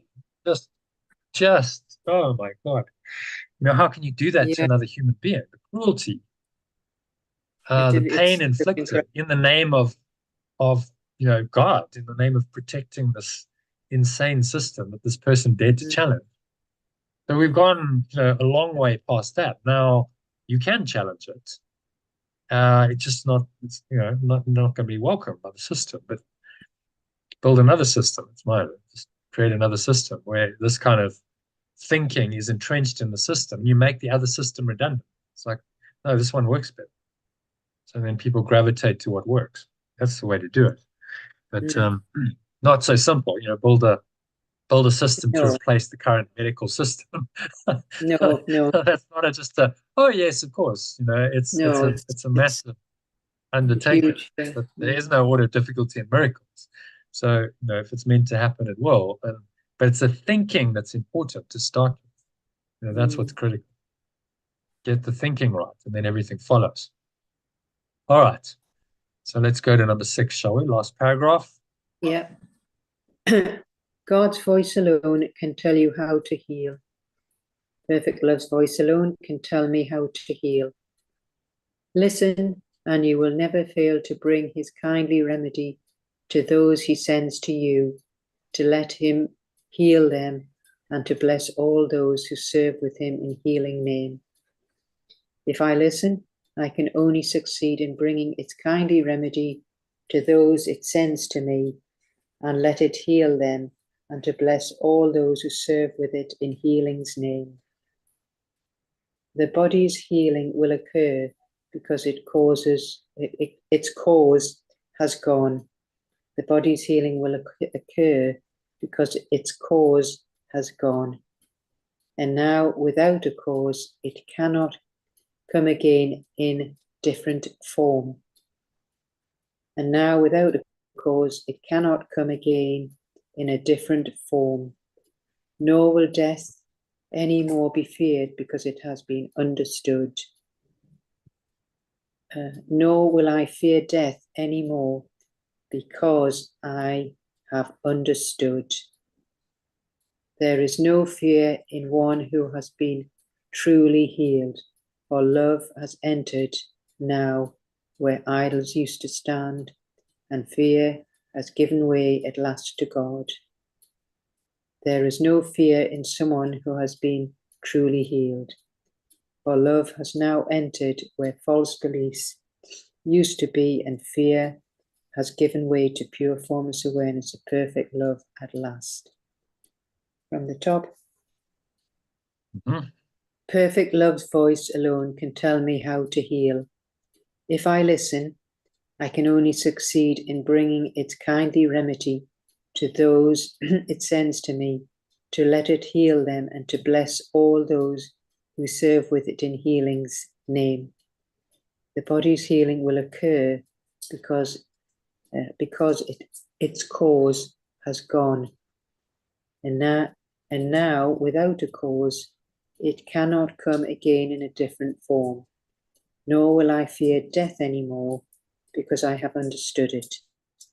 There is no fear in someone who has been truly healed, for love has now entered where false beliefs used to be, and fear has given way to pure formless awareness of perfect love at last. So it's this perfect love that's in us that will tell us how to heal, but we need to listen so that it can bring its remedy to us, and the body's healing will occur because its cause is gone. So it's not going to come back in a different form. And the good news is you don't need to fear death anymore, because it's all been understood. So even in an extreme situation like Anita Mojani, her body's shutting down. It's so sick, it's virtually dead.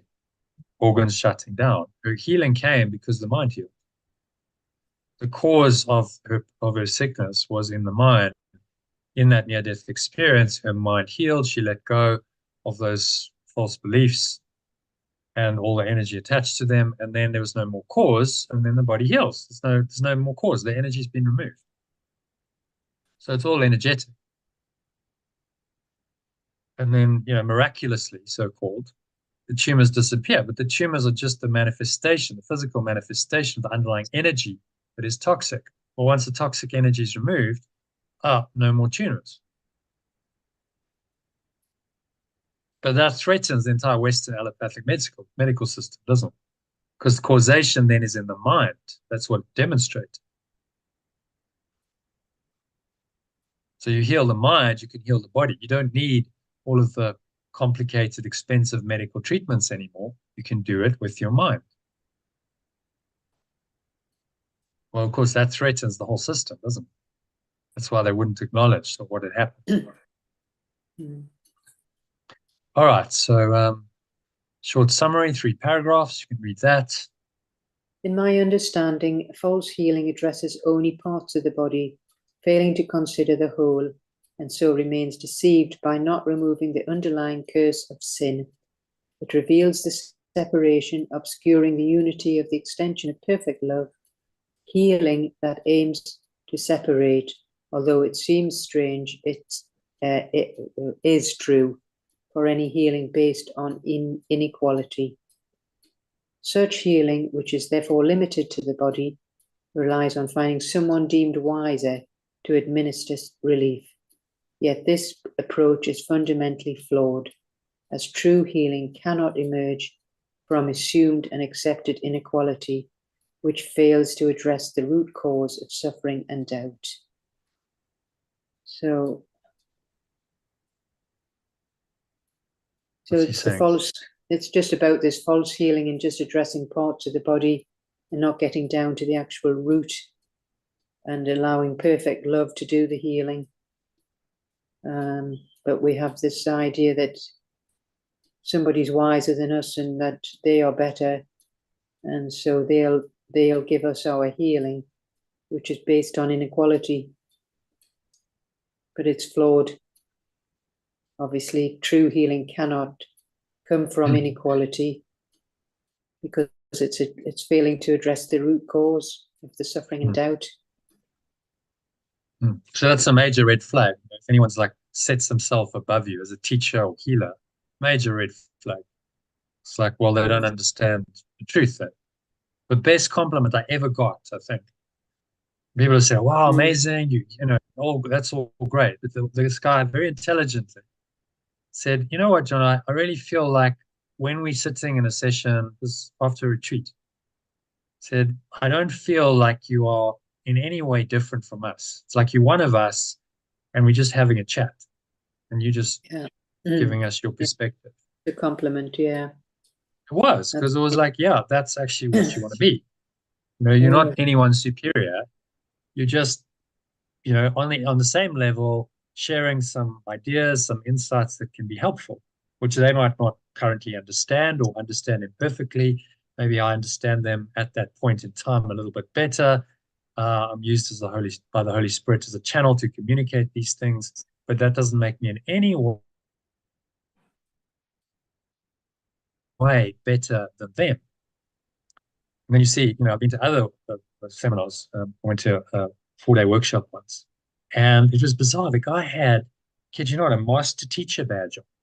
You've mentioned that, yes. He's the teacher. I mean, he's in front. You can kind of see that. It's obvious. You're the teacher. You don't have to say it. Badge, master teacher. The badge, yeah. But that's an attempt to show his superiority. He is somehow above us, and he's the great teacher who's teaching us, the kind of students who are somewhat under him and don't really get it. And when I challenged him, he said, zip it. I don't even want to hear it. Yeah. I don't even want to hear it. Well, that is not the attitude of any true teacher, is it? It's like, no, I welcome the question. Thank you for the question. Okay, let's address it. Because in a question, there's learning for you and there's learning for others, not zip it. That's the attitude of exactly these kinds of dictatorial systems we just talked about. You know, YouTube, Google, etc. Going, no, zip it. We don't want to hear it. So just censor it. We don't want to hear any alternative view. Well, you know, that then just becomes a dictatorial monopoly of thought rather than any kind of intelligent conversation where there's potentially room for growth, other ideas. But he wasn't interested. He didn't want his teaching challenged because it was false. And I knew it was false. And I was like, you know, what do? Do you say something? So I did. I asked a few questions. And it's like, okay, you know, I could go to war with this guy and he'll probably kick me off the course. I'm not sure there's any point in that. So I just zipped it and I went through the course and I got a profound miracle at the end of it. So it was worth it in the end. Anyway, we digress. So next paragraph, however, there exists a humble role. However, there exists a humble role for healers, similar to those who assist in prayer and letting go, who recognize their oneness with those they help and so help to dispel the sense of separation that contributes to illness. True healers, recognizing themselves as extensions of perfect love and understanding their unity with all that is extended by their source, offer a remedy that brings eternal relief, healing, wholly and forever. So really the healer's got a humble role to assist, similar to the prayer of letting go and recognizing all our oneness with those that they help. And so to help dispel the sense of separation that contributes to our illnesses. So true healers will recognize. Sorry, yeah. So the example of him is, the best example. He's probably the greatest healer in history. I mean, no one's done the kind of miracles he did, healing, including raising the dead, and witnessed. It was written down by eyewitnesses. So, okay, he was, at the top of the tree of healing. What did he do? He didn't claim the power for himself. He didn't say, I'm some special healer. He actually said on a number of occasions, it's not me who's done it. Your faith has made you well. So he wasn't claiming any special power. He just facilitated that person came into their right mind. So he would always say, your sins are forgiven. He knew that the real healing came when they let go of their sense of sin and guilt. They dropped the guilt and the fear and the attack and everything that goes with it. When that energy dropped, then the physical body would heal. And because they didn't have a scientific materialist paradigm at that point, they hadn't been brainwashed into believing that this wasn't possible. So they believed and it happened. Nowadays, he would struggle. He's like, oh, no, I've got to ask my doctor. No, that's not possible. No, what? Heal instantly. No, that's not possible. My doctor says it's going to take at least 6 months and I have to take this and this and this drug or, whatever, or have this operation. You see, so he was dealing with minds that were very open to his suggestions. They believed he was the Messiah. They didn't have any programming that taught them that this was not possible. In fact, their faith, the belief in the Messiah, is that miracles are possible. That's the whole point. He's a Messiah. He can do anything. So they believed that, and their belief created a powerful energy field around Yeshua. He just showed up. They entered the energy field, and boom, it released their own negative thoughts and emotion, negative energy, and healing happens. It was the field that did it. They entered the field when they believed. So therefore, it's possible for anyone. He didn't have any special gifts. It was just it was the field of belief that did it. To recreate those circumstances of modern life would be difficult because it was at that time, at that place, a confluence of various things. There was the Messiah prophecy, and he came and he knew that and he played that. He was like, okay, yes, this will be helpful for people because if they believe I'm the Messiah, they'll believe I can do anything, and that will help in my mission. So he used that. I'm not sure he believed he was the Messiah. Who knows? I think he believed, I'm connected to God. So, it doesn't make me any more special. The Messiah is just the one who's woken up from the dream. He's the sane one in the insane asylum. So I think that's probably was his attitude. All right. So last paragraph of this, and then just one more key message. Go. Yes. Cause of all maladies is revealed. The cause of all maladies is revealed, allowing for healing based on love and union as established by pure formless awareness of perfect love. Without this foundation, healing cannot occur, for it is devoid of love. It is through listening to the voice of perfect love that I can never fail to bring its kind remedy to those in need, ensuring the body's healing by addressing and eliminating the cause of sickness. When I understand this, I will no longer fear death, which will be replaced by love, where once I had false beliefs, signifying my true healing and the relinquishment of fear in favor of perfect love. It was just saying the cause of all our maladies is not allowing our true base love and union of perfect love in. And healing cannot occur if it's devoid of love. So listening to the voice of perfect love can never fail. So I mean, that's quite a statement. And We no longer fear death, which is, yeah, another amazing statement, which will be replaced by love.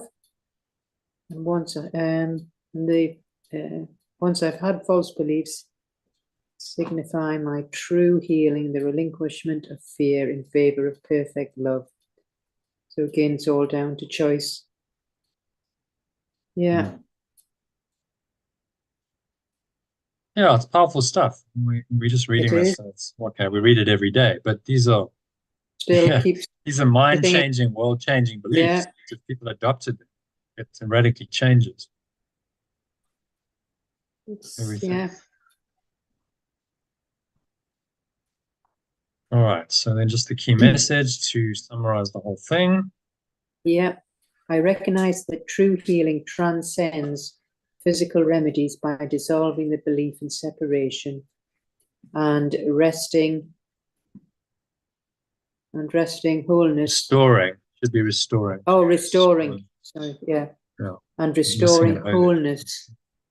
Restoring wholeness to the mind of the patient and healer. Acknowledging my unity with all extensions of perfect love allows me to extend love rather than fear, which facilitates complete and eternal healing in anyone whom I am called on to help.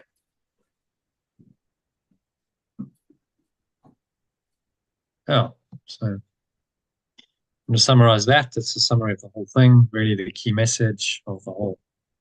Well, it's just recognizing that our true healing can transcend all these physical problems and remedies, dissolving so once we dissolve the belief in separation and restoring our wholeness to the patient and the healer, then the extension of perfect love allows love rather than fear, which then facilitates or helps complete the eternal healing in anyone or everyone whom I am called to help.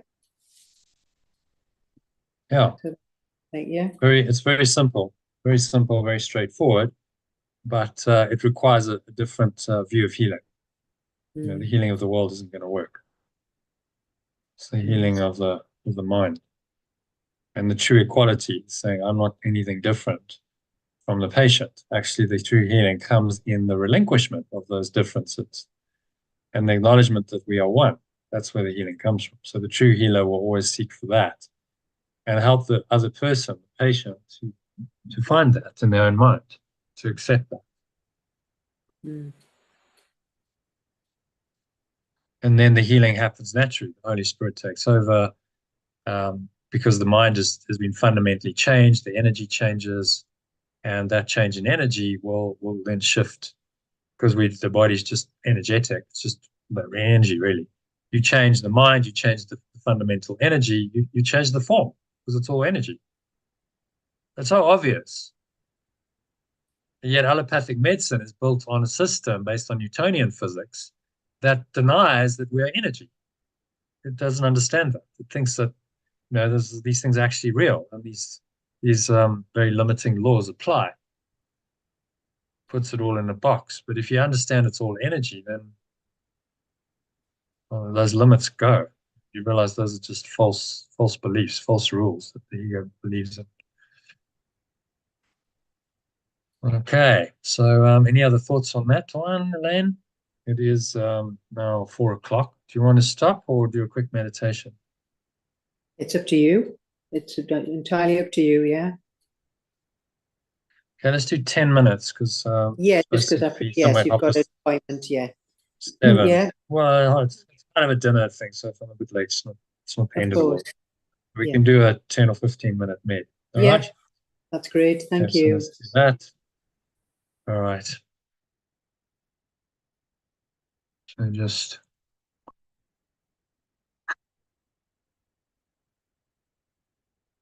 making yourself comfortable.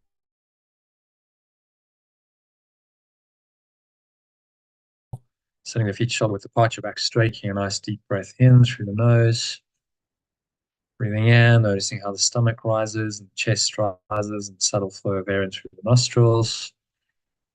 And just the sphincter muscle, lock the energy in, draw the energy up the spine into your heart center, on up into the crown of your head, pause at the top of the inhale. So just scan your mind. Notice any thoughts that are not loving, particularly towards anyone else. You're feeling a lack of generosity to another person. Just observe that. Breathe into it and remind yourself that I learned the law of love today, that what I give,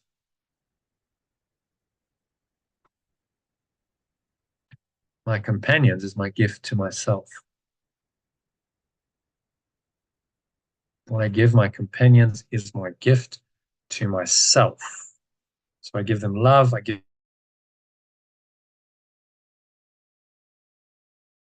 myself a gift of love. I give them anger and hatred, I give that gift to myself, recorded gift. When I exhale the truth of that, feel a letting go of that dark energy, just gone out of your mouth, out of your body, out of your energy system.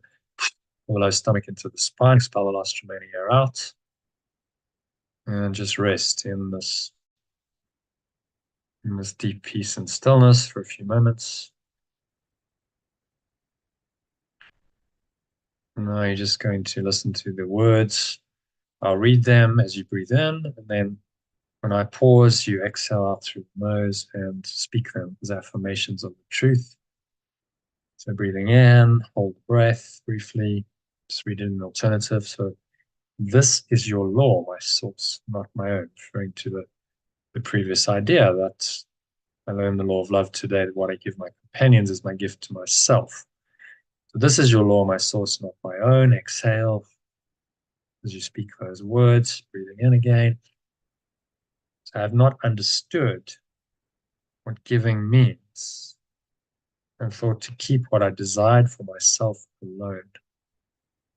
I have not understood what giving means and thought to keep what I desired for myself alone. As you exhale, repeat those words. Breathing in again. As I looked upon the treasure that I thought I had,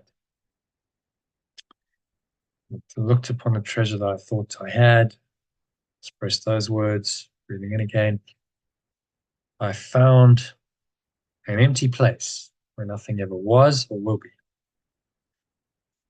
I found only an empty place where nothing ever was or will be. Breathing in again. Who can share a dream? Who can share a dream? And what can an illusion offer me? What can an illusion offer me? Breathing in again. Yet everyone whose illusions I let go of will give me gifts beyond the value of anything on earth.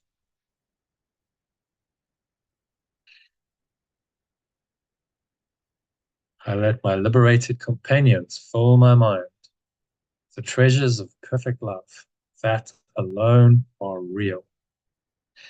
Exhale, I let my liberated companions fill my mind with treasures of perfect love that alone are real. Breathing in again. So is the law of love fulfilled. So is the law of love fulfilled. And so your extension arises and returns to you. So your extension arises and returns to you. Exhale.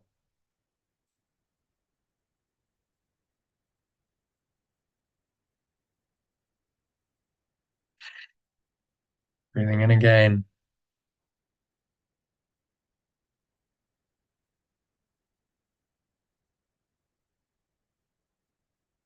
So how near we are to one another as we journey to pure formless awareness of perfect love. Exhale, repeat those words. How near we are to one another as we journey to pure formless awareness of perfect love. Breathing in again. How near it is to us. How near it is to us.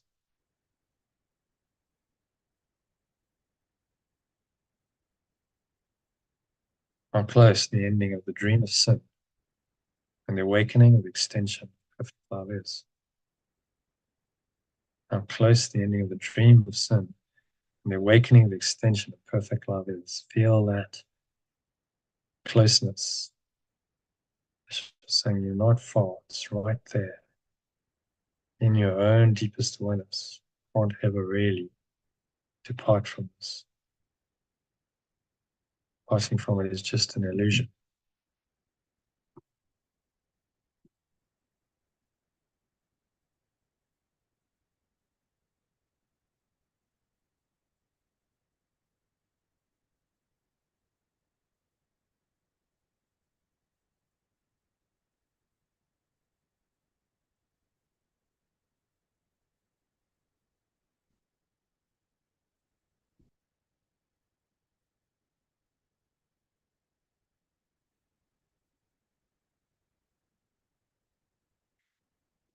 So just sink in to that deeper place beyond illusions in your mind.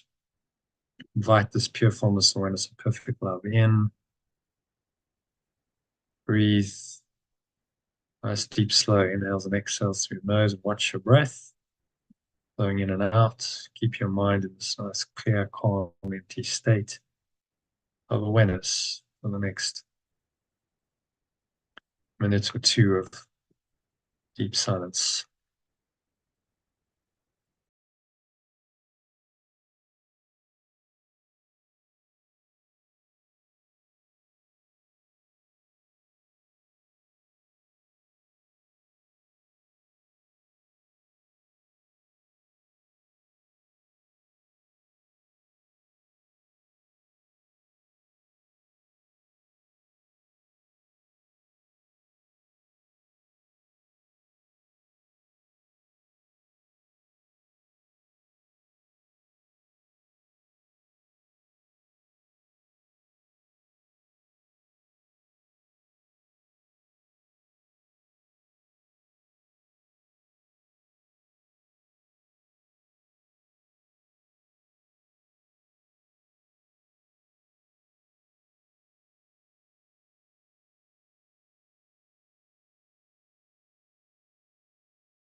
So just coming back from this deep connected state, pure formless awareness into the awareness of the body and the breath, and the senses and the world.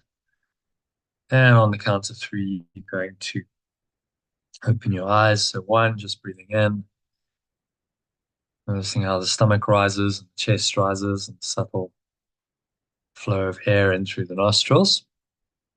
Pause at the top of the inhale. And just observing any thoughts, any emotions, related body sensations going on. I learn the law of love today, which is that what I give my companions is my gift to myself. So have a sense of, as you exhale, count of two, just extending out that love. It's an energy coming from your heart, extending with the breath to everyone, particularly anyone in your life who needs it. If you've had some kind of disagreement with someone, just extend the energy out to them.